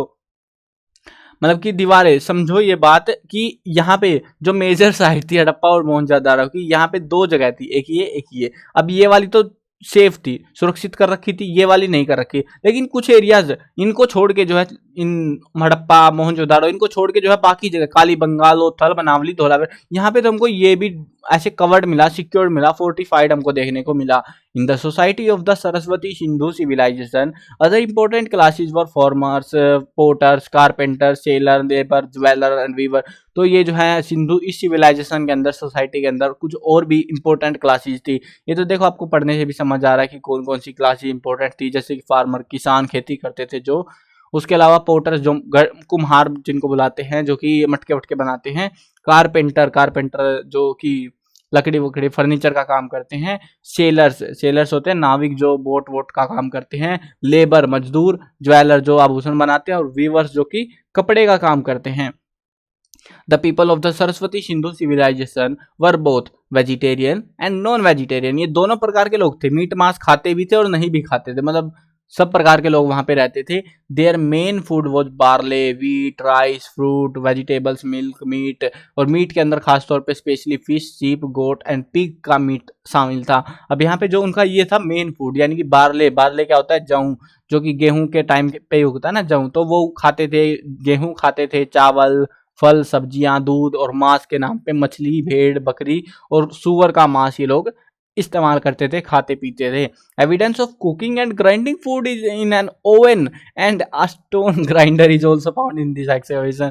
अब भाई ये कमाल की बात है, चलो ठीक है तुम मान लो भाई ये खाते पीते भी थे, ये लोग एडवांस थे, ये लोग कुकिंग का काम भी करते थे, खाना पीना पकाते भी थे। ऐसा नहीं था कि कच्चा आप सोचो कि भाई आदिवासी लोग थे, चलो जंगलों में तो नहीं रह रहे थे, घर बना लिए, बट ये लोग आग से अवेयर थे, ये लोग कुकिंग का काम भी करते थे, ग्राइंडिंग फूड पीसने का काम भी ये करते थे इन एन ओवन। और जो है यहाँ पे बताते हैं एंड स्टोन ग्राइंडर, एक पत्थर का जो है ग्राइंडर देखने को हमको मिलता है फाउंड इन द एक्सकवेशन, खुदाई के अंदर, एक्सकवेशन होता है खुदाई, तो वहां पे खोदने के टाइम पे हमें ये मिला स्टोन ग्राइंडर देखने को। ये जो है ना ये एक पत्थर होता है जिसको सीलबट्टा कहते हैं। अब अलग अलग जगह पे अलग अलग नाम है, हमारे एरिया में मेरे को नहीं पता क्या कहते हैं, कुंडी भी कहते हैं यार, कुंडी थोड़ी एडवांस वर्जन है उसका बस, ठीक है। तो कहीं पे सील बट्टा कहते हैं, कहीं पे कुछ अलग अलग नाम है। अब यहाँ पे बेसिकली होता क्या है, देखो यहाँ पे कुछ सामान रखो तुम जो भी तुमको पीसना है, और एक पत्थर होता है, पत्थर से ऐसे ही रगड़ते रहो बस इसको, ऐसे वाला जुगाड़। तो वो था उस टाइम पे, और आज भी इसको लिटरली आज भी इसको इस्तेमाल किया जाता है इस चीज को। यूपी में तो बहुत मिलता है आपको देखने को। प्लेट्स, ग्लासेस, बाउल, पोट्स, ये वर यूज्ड फॉर फूड। और ये प्लेट वलेट में खाते थे, ऐसे नहीं था कि जमीन में रख के पास या फिर किसी पत्ते पे के ऊपर रख के खा रहे हो, नहीं भैया स्वैग से खाएंगे, ऐसे भूखे मर रहेंगे भले कोई दिक्कत नहीं है, लेकिन हाँ एडवांस थे। इससे इन चीजों से आपको पता लग रहा है ना कि कितने एडवांस थे ये लोग। The inhabitants of the Saraswati Sindhu civilization were particularly fond of clothing and jewelry। ये लोग जो है क्लोथिंग मतलब कपड़े पहनना और ये उसके अलावा ज्वेलरी पहनना, इसके बड़े फोन्ड थे, शौकीन थे, मजा आता था इनको। फोन्ड होता है शौकीन, शौक लगा हुआ था, जैसे आपको शौक लगा हुआ ना फोन चलाने का, वैसे ये थे क्लोथिंग ज्वेलरी। उस टाइम पे क्या पता नई नई आई हो, जो भी था इनको बड़ा शौक था।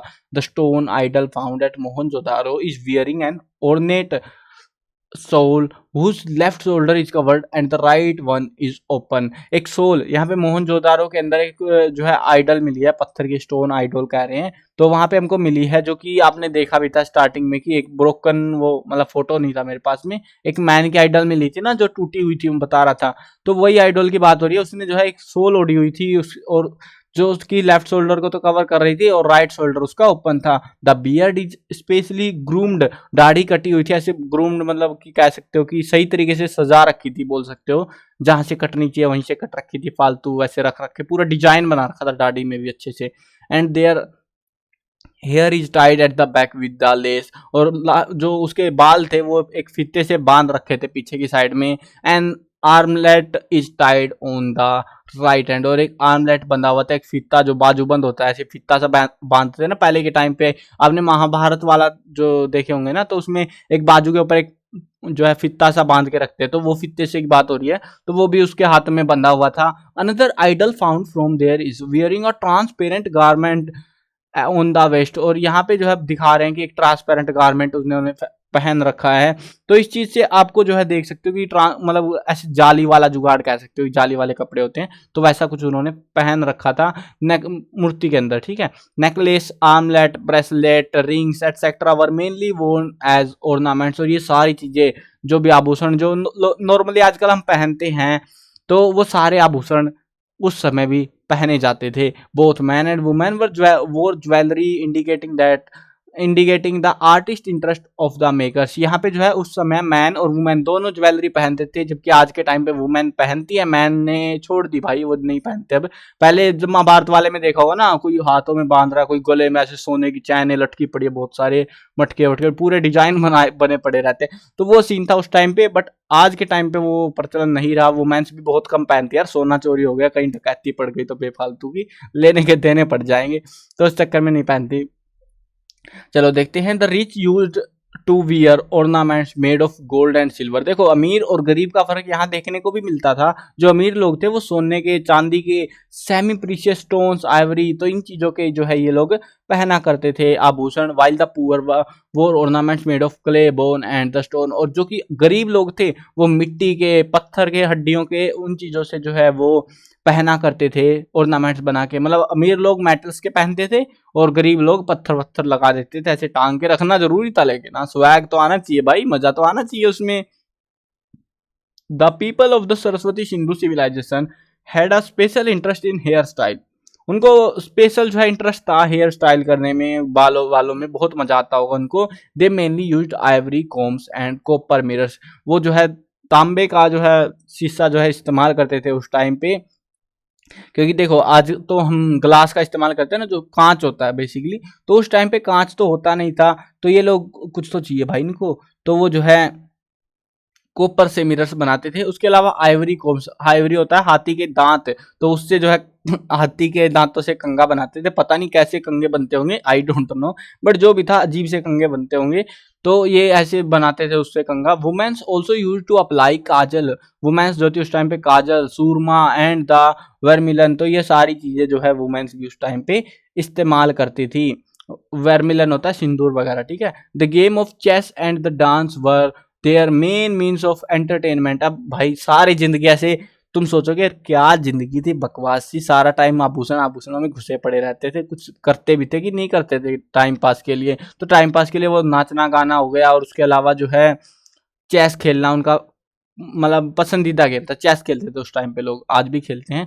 The people of the Saraswati Sindhu civilisation were also fond of hunting. उनको बड़ा मजा आता था भाई शिकार करने में, शिकार पे जाते थे। राजा लोग भी जाते थे ना रिसेंटली, कुछ 100 साल पहले, तो वैसे ही वो लोग भी जाते थे। They were toys, clacks, whistles and cards etcetera to entertain the children. बच्चों के लिए खिलौने बना रखे थे, मिट्टी विट्टी के बनते थे वैसे तो, लेकिन देखने को मिले हैं। और उन्हीं चीज़ों से हमें झुंझुने वुंझुने भी मिलते थे, बच्चों के बने हुए होते थे। तो उनसे हमें आइडिया लगा था कि भाई ये सिविलाइजेशन बड़ी एडवांस थी, है ना। चलो आगे बढ़ते हैं। अभी हम जानेंगे इनकी इकोनॉमिक लाइफ के बारे में। इकोनॉमिक लाइफ का मतलब होता है इनका आर्थिक जीवन। अब ये आर्थिक का मतलब होता है पैसा। पैसा कहाँ से आता है भाई? ऐसे मतलब पैसा चलता भी था, पैसे थे भी उस टाइम पे, कि या फिर सामान दो सामान लो, ऐसे वाला जुगाड़ था। चलो देखते हैं क्या करते थे ये लोग। जिस हिसाब से हम इनके पढ़ रहे हैं इनके बारे में, बहुत एडवांस से लग रहे हैं ये, है ना। तो ये एडवांस ही थे उस टाइम पे। तो देखते हैं ये लोग करते क्या थे। Agriculture had a very important place in the economic life of Saraswati Sindhu civilisation. Agriculture, जो कि देखो ये वर्ड ध्यान रखना, ये काफी इंपॉर्टेंट वर्ड है। खेती करना, भूखे पेट कुछ नहीं होता भाई, मर जाओगे। तो वही काम था इनका भी। इनका अकेले ये ऐसे लोग नहीं थे जिनको जो है एग्रीकल्चर करनी पड़ती थी। इसके बाद जितनी भी सिविलाइजेशन, जितने भी राजाओं की कहानियां पढ़ोगे, जो भी कुछ पढ़ोगे, हमेशा खाना जरूरी है। मतलब कि हर टाइम पे जो है सबसे ज्यादा लोग एग्रीकल्चर में ही लगे रहते थे, आज भी और पहले भी, ठीक है। आज थोड़ा सा घटता जा रहा है इसका पैमाना, क्योंकि सरकार के कानून और अच्छी मतलब उपज तो हो गई, लेकिन उसके बाद वो बिक नहीं रही ढंग से, रेट अच्छे नहीं मिल रहे, तो उसके चलते थोड़ा कंगाली वाला हालत रहता है। स्टार्टिंग से ही ऐसा हाल है इनका। लेकिन जो भी है एग्रीकल्चर से अच्छा खासा जो है इम्पैक्ट रहता था। और हर टाइम पे राजा लोग जो है कर वसूली करनी हो गई या कुछ भी काम हो गया, वो एग्रीकल्चर से ही ज्यादा कमाई क्या करते थे, और आज भी ऐसा ही है। तो उस टाइम पे भी यही था। Agriculture had a very important place in economic life. उनकी लाइफ के अंदर एग्रीकल्चर बहुत इंपॉर्टेंट थी। The region of Saraswati Sindhu was very fertile. बहुत अच्छी जमीन थी, मिट्टी बढ़िया थी वहां पे। Mainly wheat, barley, rice, moong, latin lentils, peas, mustard, cotton, sesame etcetera, तो ये चीजें वर कल्टिवेटेड है, और ये सारी चीजें यहाँ पे उगाई जाती थी। अब यहाँ पे जो है आप सारी चीजें समझ गए। लैटिन, ये वर्ड थोड़ा अजीब लगा होगा ना, लेंटिन क्या ना, ये बोलने में इंग्लिश चल जाती है यार मेरी तो। लेंटिल्स ये होती है हमारी जो है,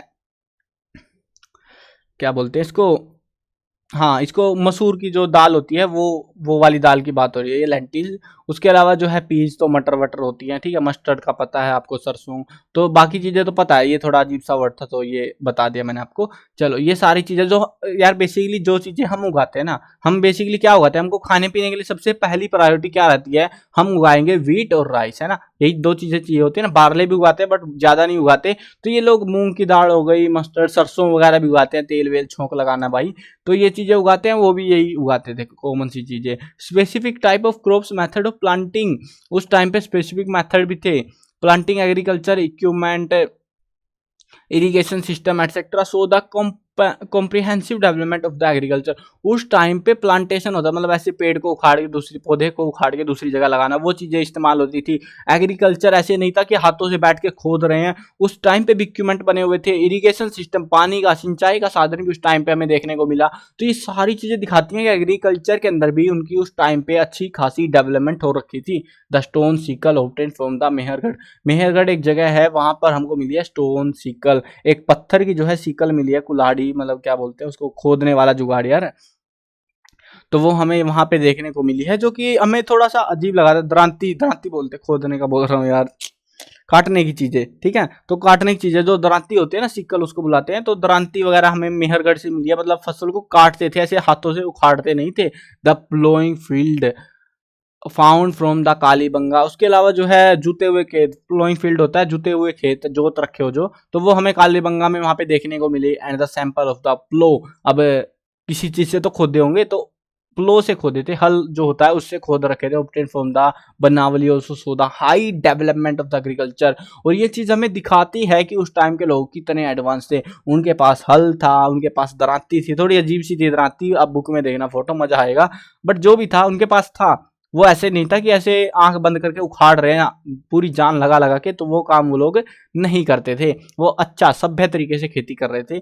large collection centres also reveal large quantities of crop production. और जो बड़े बड़े सेंटर बने हुए थे जहाँ पे ये पूरा प्रोडक्शन को रखा जाता था, उत्पादन जो होता था ना, प्रोडक्शन, तो उसको संभाल के रखा जाता था। Bulls, cow, buffalo, sheep, goat, donkey and pigs were mainly reared in the Saraswati Hindu civilisation. अब यहाँ पे ये बहुत सारे जानवर, वैसे सबको पता होगा बुल क्या होता है, काऊ, बुफेलो, सीप, गोट, डोंकी, गधे होते हैं ये, ठीक है। और पिग्स वर मेनली रियर्ड। इस टाइम पे ये जो जानवर थे, ये मेनली रियर्ड का मतलब तो मुख्य रूप से पाले जाते थे, ठीक है। सिविलाइजेशन के अंदर ये सारे जानवर जो कि अब पड़े हैं, तो ये पालते थे उस टाइम पे। दे वर यूज फॉर मिल्क। ज्यादातर जो जानवर थे जो दूध देते थे, दूध के लिए इस्तेमाल करते थे, कुछ को मार के मीट बनाते थे। Hides and the wool. उसके अलावा जो है उनकी खाल चाहिए होती थी, हाइड्स होती है खाल, और खाल और जो है उसके अलावा वूल यानी कि ऊन के लिए इनका इस्तेमाल किया जाता था। क्योंकि देखो उस समय कपड़ा वपड़ा इतना खास शायद से प्रचलन में नहीं रहा होगा, और ऐसे खाल ओढ़ते थे जानवरों की बना के, उससे उसी से कपड़ा सा बनाते थे और उसी को ओढ़ा करते थे।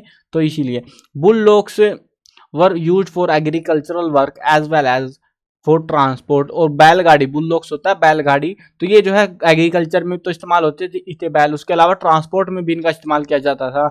The people of this civilisation also domesticated horses and camels. इस समय के लोग जो थे वो हॉर्सेज यानी कि घोड़े, कैमल, इनके बारे में भी जानते थे। ऐसा नहीं था कि आप सोचो भाई ये तो वही भटक रहे होंगे, इनको इनका पता ही नहीं था। ये सारे जानवरों को इन्होंने, इनको भी डोमेस्टिकेटेड करा, पालतू बनाया अपना। The rearing of elephants also probably started. और इस समय प्रोबेबली यानी कि आसपास तुक्का मार रहे हैं, तो एलिफेंट्स को भी इन्होंने पालना स्टार्ट कर दिया था।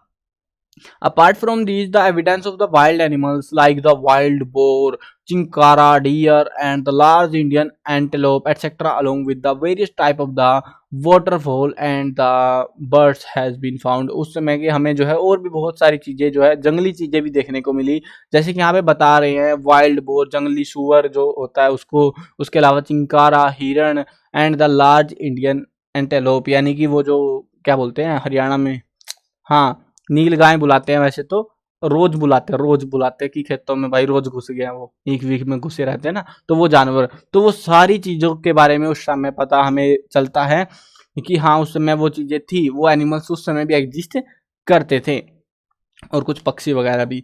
The evidence of high level industrial activities. अब आप लोग बोलोगे भाई ये तो जंगली लोग थे यार, जंगलों में रह रहे थे, कुछ अच्छा खासा काम करेंगे भी कि नहीं करेंगे, देखो अब समझो तुम, evidence of the high level industrial activities is also found in the Saraswati Sindhu civilisation. इस समय के जो है हमें हाई लेवल के बड़े बड़े जो धंधे थे, वो भी काम धंधे वो देखने को मिले। The people of Sindhu were well versed in the techniques of metal casting for various type of jewelry।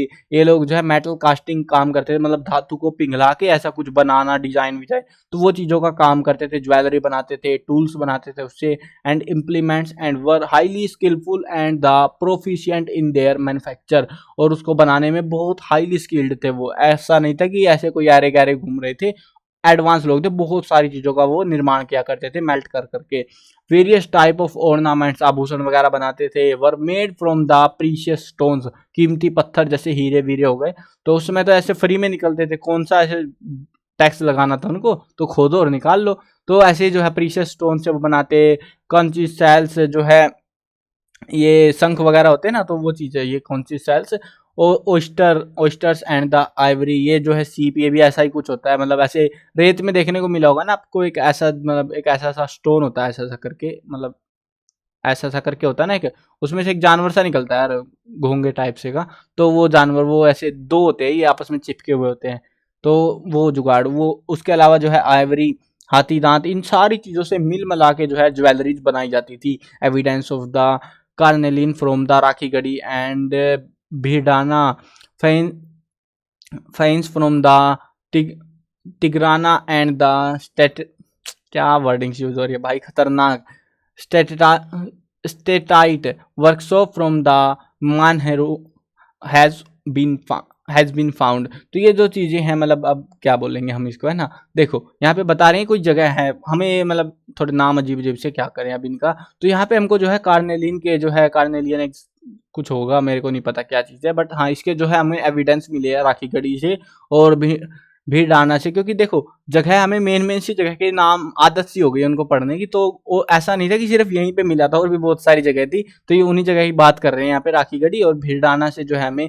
Carnelian के जो है कुछ प्रूफ मिले हैं। उसके अलावा जो है बता रहे हैं कि फैंसीज मिले हैं, वो जो कि एक तिरगाना नाम की जगह है, वहां से हमको फियांस, एक मटेरियल होता है जो ज्वेलरीज वगैरह में इस्तेमाल करते हैं, काफी प्रीशियस मेटल माना जाता था फियांस नाम से, तो वो जो है हमें मिला है। And the steatite workshop from the Manheru, और मानहेरू नाम की एक जगह से जो है हमको स्टेटाइट की जो है वर्कशॉप हमको मिली है, मतलब वहाँ पे सामान शायद से बनाते होंगे कुछ वो चीज़, तो वो चीज़ें हमको मिली है basically. Pottery, brick industry, engraved crafts and the textile industry were also highly developed and the prevalent। तो उस समय के टाइम पे जो है, अब ऐसा तो था नहीं कि भैया चलो ज्वेलरी काम करना है, कुछ डिजाइन बनाने, पत्थर वत्थर सब इस्तेमाल कर रहे थे। उसके साथ में जो है ये लोग पोट्री, मिट्टी के बर्तन बनाना, ब्रिक इंडस्ट्री, भट्टे लगे हुए थे ईंटें बनाने वाले, एनग्रेव्ड क्राफ्ट्स, और उसके अलावा जो है शिल्पकारी के काम होते थे, टेक्सटाइल इंडस्ट्री भी थी, कपड़े के उद्योग भी उस समय बहुत हाईली डेवलप्ड थे, बहुत ज़्यादा एडवांस लेवल के हो रखे थे। Perhaps a group of merchants were also formed during this period. और इस समय जो है व्यापारिक लोगों का, मर्चेंट्स होते हैं व्यापारी लोग, तो उनका भी एक हमें ग्रुप देखने को मिलता था। ग्रुप में जो है वो ट्रेड किया करते थे लोगों के साथ में। अब पता नहीं, मतलब हम तो जाके देख के आए नहीं, जो भी ये बता रहे हैं भाई पढ़ लो और सुन लो इनकी बातें। इम्पोर्ट एक्सपोर्ट, ये काफ़ी अजीब सी बात है कि उस समय लोग एक्सपोर्ट भी करते थे, दूसरे देशों में सामान भेजे जाते थे। Import export system of measurement and weights, currencies, nature of mean of the transport through light of on business activities. तो ये जो है बिजनेस एक्टिविटीज जो है बिजनेस व्यापारिक गतिविधियाँ लोग करते थे, सामान भेजते थे।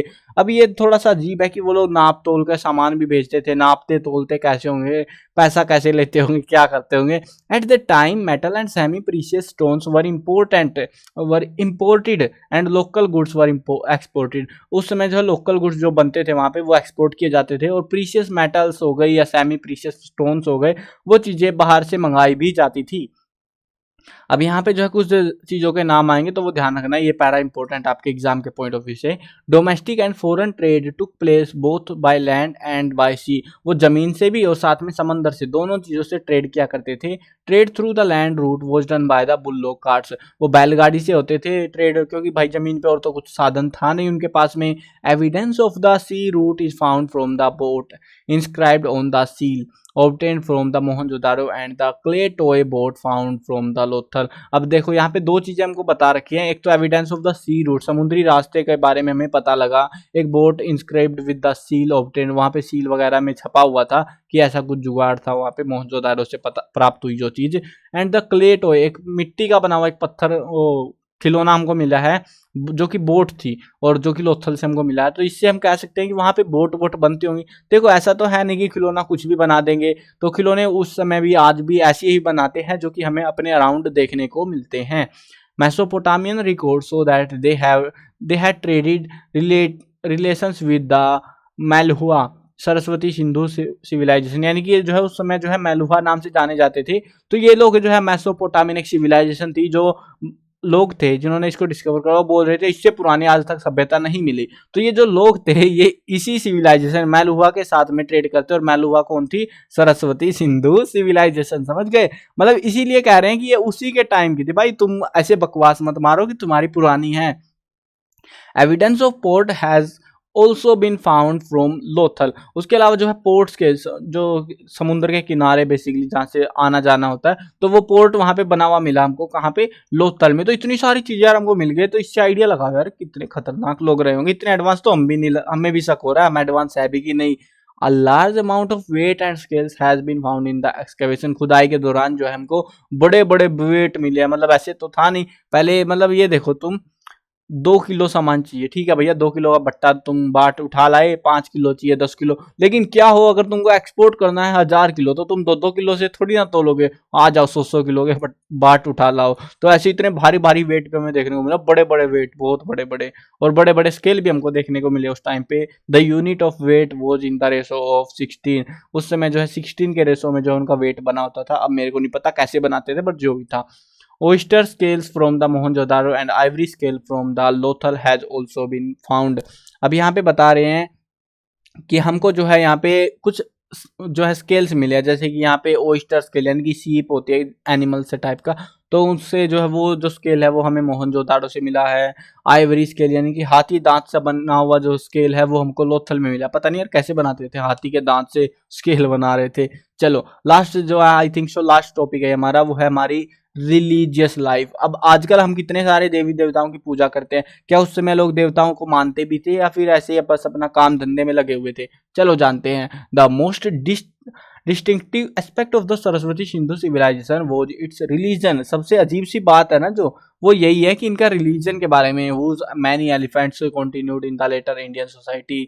एलिमेंट्स बोल रहे, एलिफेंट बोल दिया इसको, तो elements continued in the later Indian society. इन्हीं के जो है काफी सारे जो चीजें थी वो बाद के जो है हमें सोसाइटी थी, जो इंडियन सोसाइटी, उनमें भी देखने को मिली, वो कंटिन्यूड रही आगे तक।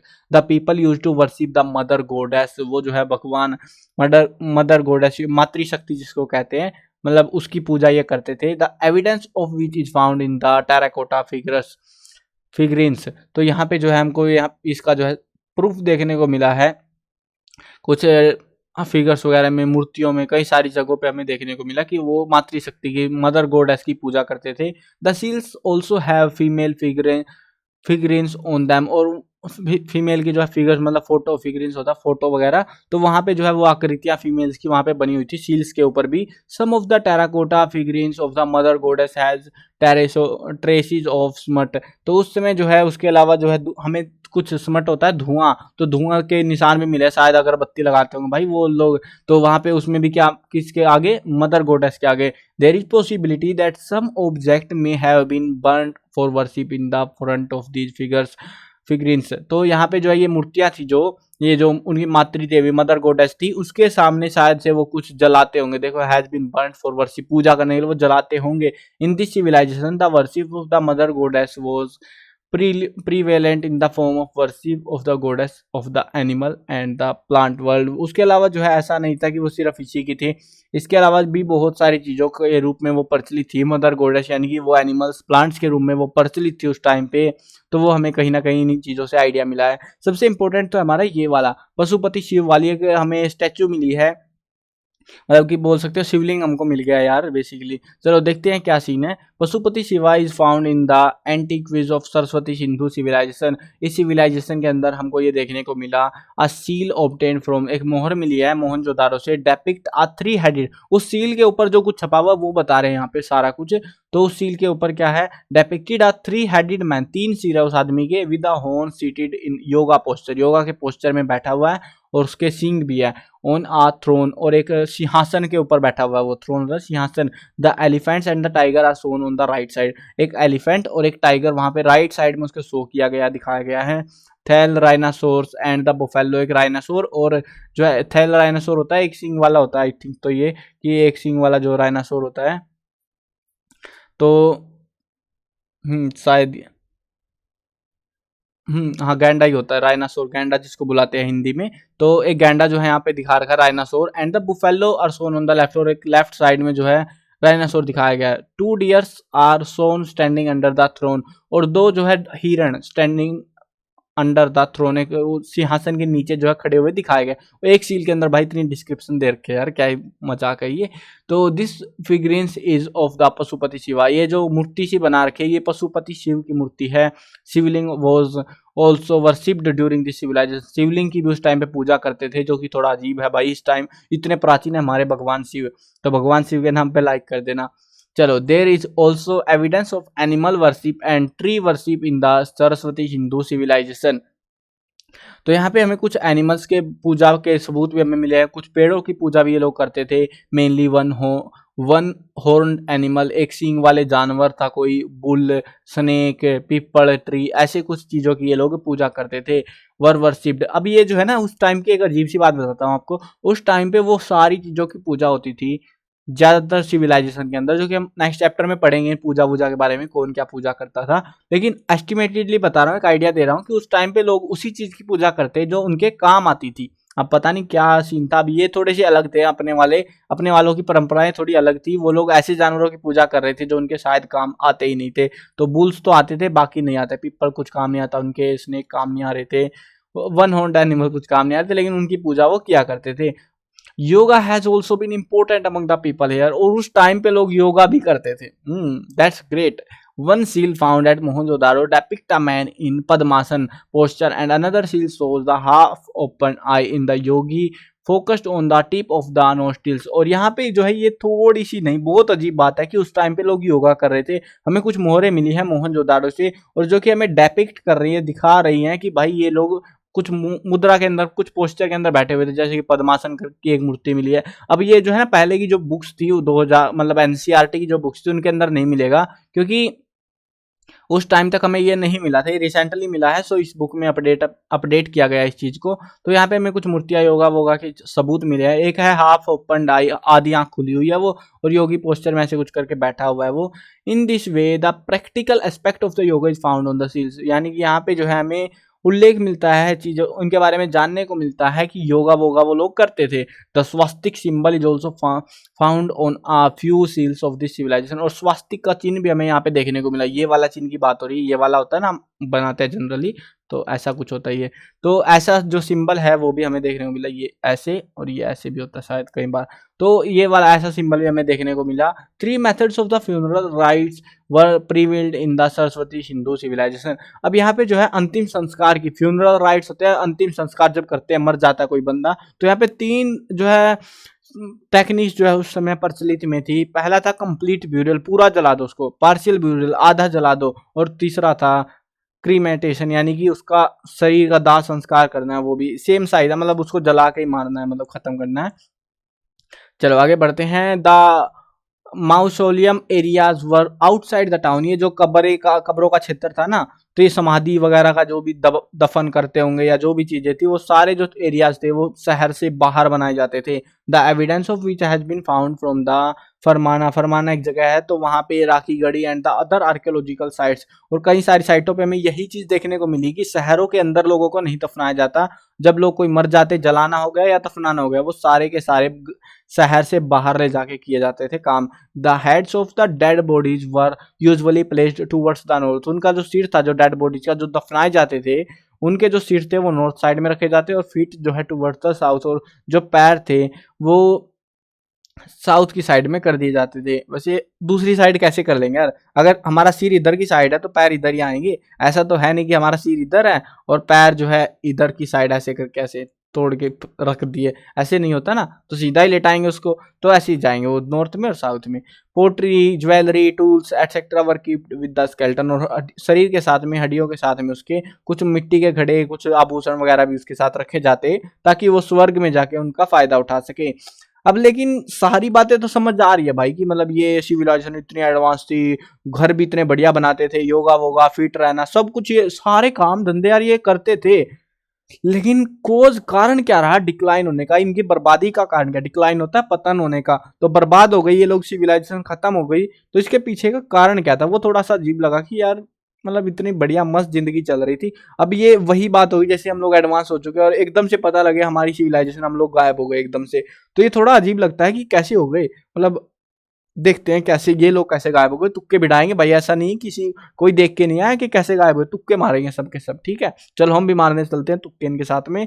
अ number of reasons must have been responsible for the decline of Saraswati Hindu civilization, यानी कि यहाँ पे जो है बहुत सारे रीजन हो सकते हैं। The details of this causes are as follows, और इनके कारण जो है नीचे हमको दे रखे हैं। पहला है एडमिनिस्ट्रेटिव स्टैग्नेशन, यानी कि जो है जो प्रशासन था उसके अंदर जो शांति थी, मैनेजमेंट था, वो बिगड़ गया बेसिकली, वो है ये। In the last phase of the Saraswati Sindhu civilisation there was stagnation in administration, यानी कि उनके अंदर गड़बड़ियां आ गई।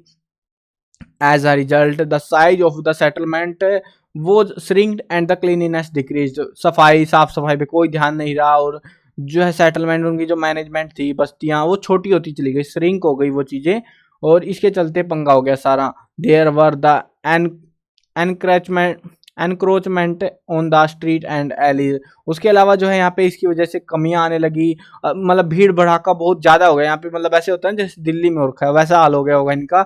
The walls started becoming less wide, क्योंकि गलियां, अब लोग ज्यादा हो गए तो गलियां जो है कम चौड़ी होने लग गई। And the bricks of old houses were used in the construction of the new houses, वहीं के उन्हीं के ऊपर नए घर बनने लगे, मतलब भीड़ भड़ाका बहुत खतरनाक लेवल का हो गया। Due to which this urban civilization gradually transform into rural culture, और इसकी वजह से ये जो है गांव, मतलब एडवांस शहरों को छोड़ के गांव में भाग गए, भाई खुले में रहेंगे हम तो खुले के चक्कर में वो सारे भाग गए, तो शहर बर्बाद हो गए वो उसके चलते। तो ऐसा कुछ हुआ होगा। उसके अलावा ये थोड़ा सा अजीब सी बात लगती है, मतलब अब आप, ये वही बात होगी जैसे बोला जाए कि दिल्ली से लोग छोड़ के भाग गए कि भीड़ ज्यादा हो गई, तो थोड़ा अजीब लगेगा ये। बट आगे बढ़ते हैं, देखते हैं और क्या कारण दे रहे हैं। क्लाइमेट चेंज, ये मैं बता रहा हूँ सारे तुक्के मार रखे हैं सबने, तो अपने एस्टिमेटेड देते हैं, इनके अलावा तो मर ही नहीं सकते यार कैसे भी इतने सारे लोग। क्लाइमेट चेंज, ये सबसे खतरनाक रीजन लग रहा है मेरे को। तो climate change can also be the considered responsible for the decline of Saraswati Sindhu civilisation, यानी कि उनका जो वातावरण था वो ही बदल गया ड्यू टू लेस रेनफॉल, बारिश नहीं हुई। And dry up the river Saraswati, Saraswati नदी सूख गई। The settlement of this civilization must have been destroyed in Haryana, Rajasthan and Punjab, और जिसकी वजह से हरियाणा, राजस्थान और पंजाब के जो एरियाज थे वहां से लोग छोड़ के भाग गए या मर गए, जो भी रहा होगा। और तीसरा कारण है, देखो यहाँ पे क्या है, क्लाइमेट चेंज की वजह से पानी नहीं मिला उनको बेसिकली, और वो इसलिए मर गए। तीसरा कारण है बाढ़ आ गई, पानी ज्यादा ही आ गया कुछ।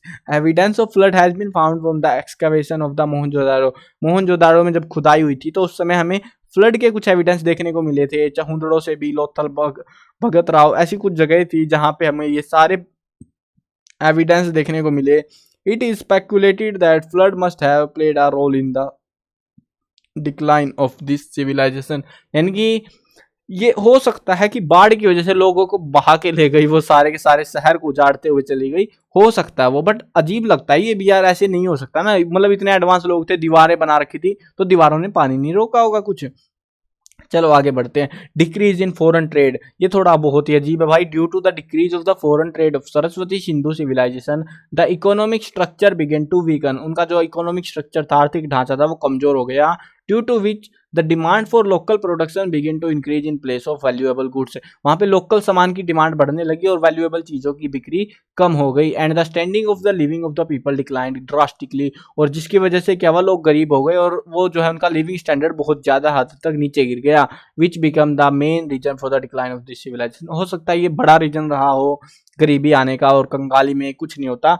और सबसे खतरनाक, one of my favourite reason, ये मेरे को लगता है भाई, बाकी सारे बकवास लगते हैं मेरे को। मतलब सबका पर्सपेक्टिव अलग अलग हो सकता है कि किसी को कोई सा बढ़िया लगे, किसी को कोई सा, बट मेरे पर्सपेक्टिव में ये ज्यादा बढ़िया लगा मेरे को। तो देखो, अ study of 42 human skeletons found from Mohenjo-daro has shown that 41 people has died due to the epidemic like malaria। देखो यहाँ पे हमको जो है खुदाई के दौरान जो है मोहनजोदारो से 42 मानव के कंकाल मिले हैं, और उन 42 में से 41 लोगों की मौत एक बीमारी से हुई है जिसको मलेरिया कहते हैं, मच्छरों के काटने से होता है ना। तो उस बीमारी से 42 में से 41 लोगों की मौत हुई है। तो अगर इतनी स्पीड में मौत हुई है, इतने सारे लोग एक ही बीमारी से मरे हैं, तो हो सकता है जैसे कोरोना आई थी वैसे ज्यादा कुछ उखाड़ नहीं पाई, लेकिन फिर भी उस टाइम पे मलेरिया ने उनका उखाड़ दिया होगा बहुत कुछ, और वो बर्बाद हो गई होगी, मर गए होंगे सारे लोग इस वजह से। So it is speculated that the decline of the civilization may have also happen due to the epidemic. और इसी घटना की वजह से जो है यहाँ पे बर्बाद हो गई ये सिविलाइजेशन, एक्सटिंक्ट हो गई, खत्म हो गई। तो ये मेरे को ज्यादा इसीलिए बढ़िया लगता है क्योंकि भाई ये ऑथेंटिक सा लगता है थोड़ा, कि मलेरिया की वजह से मर गए, चलो बीमारी है, कंट्रोल नहीं कर पाए, मच्छर ज्यादा हो गए और वो मर गए लोग इतने सारे। बट थोड़ा सा अजीब तो ये भी लगता है कि भाई इतने एडवांस से तो दवाई ववाई नहीं बनाई उन्होंने, या बल्ले बल्ले बना लेते, बिजली नहीं थी ना, मारते किससे उसको चार्ज करके। चलो जो भी था भैया वो खत्म हो गए, हमने पढ़ ली कहानी, मस्त कहानी थी, मजा आ गया। चलो आई होप आपको भी चैप्टर समझ आया होगा। थोड़ा सी बड़ी वीडियो बनेगी यार, देखो सीधी बात है, अगर डिटेल में चैप्टर समझाऊंगा तो वीडियो तो बड़ी बनेगी। अब जो अगर डिटेल कम चाहिए तो फिर तो बोर्ड के ऊपर कराऊंगा वीडियो में, और वो वीडियो शायद इस साल ना भी आ पाए, क्योंकि भाई देखो पहले आपकी ये हिस्ट्री निपटानी है, उसके अलावा अब आप अकेले नहीं हो, बाकी क्लासेस की भी बुक्स आई हुई है तो उनकी भी निपटानी है मेरे को, और उसके साथ में रिटर्न में सब कुछ देना भी है, लिखा हुआ भी सारा कुछ आपको, और साथ में नैतिक शिक्षा की जो बुक्स आई है वो भी निपटानी है मेरे को। सो प्रोबेबली इस सीजन तो नहीं हो पाएगा, बट हाँ प्लेलिस्ट के अंदर चेकआउट कर लेना, अगर मैं समरी की वीडियो डालता हूँ तो वहाँ पे आपको समरी की वीडियो मिल जाएंगी। बाकी जो है आपको क्वेश्चन आंसर, इंपॉर्टेंट एमसीक्यूज वगैरह वो सारी चीज़ों की वीडियोस आपको मिल ही जाएंगी, वो तो उनकी टेंशन लेने की जरूरत तो नहीं है। प्लेलिस्ट के अंदर जरूर विजिट करना, और साथ में अगर आपको रिटर्न वाला कुछ चाहिए तो cclchapter.com ऑफिशियल वेबसाइट है हमारी, तो वहाँ पे विजिट करके देख लेना। डिस्क्रिप्शन में फर्स्ट कमेंट में पिन भी कर दूंगा मैं कमेंट में उनका लिंक वगैरह। तो चलो मिलते हैं नई वीडियो में, और मन करेगा यार सब्सक्राइब कर लेना, तुम पता नहीं करते ही नहीं हो यार, आते हो वीडियो देखते हो चले जाते हो, मतलब मैं देख रहा हूँ यार बहुत दिनों से व्यूज आते रहते हैं लेकिन सब्सक्राइब कोई नहीं करता।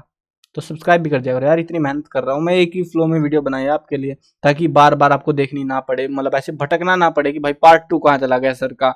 सारा कुछ इकट्ठा करके मैनेज करके आपके लिए बढ़िया कंटेंट प्रोवाइड कर रहा हूँ। अगर आपको कहीं पे एरर लगती है, कहीं पे दिक्कत लगती है, भाई बता देना कमेंट में, उसको भी इंप्रूव कर दूंगा मैं उस चीज को भी। चलो मिलते हैं नई वीडियो में, बाय बाय।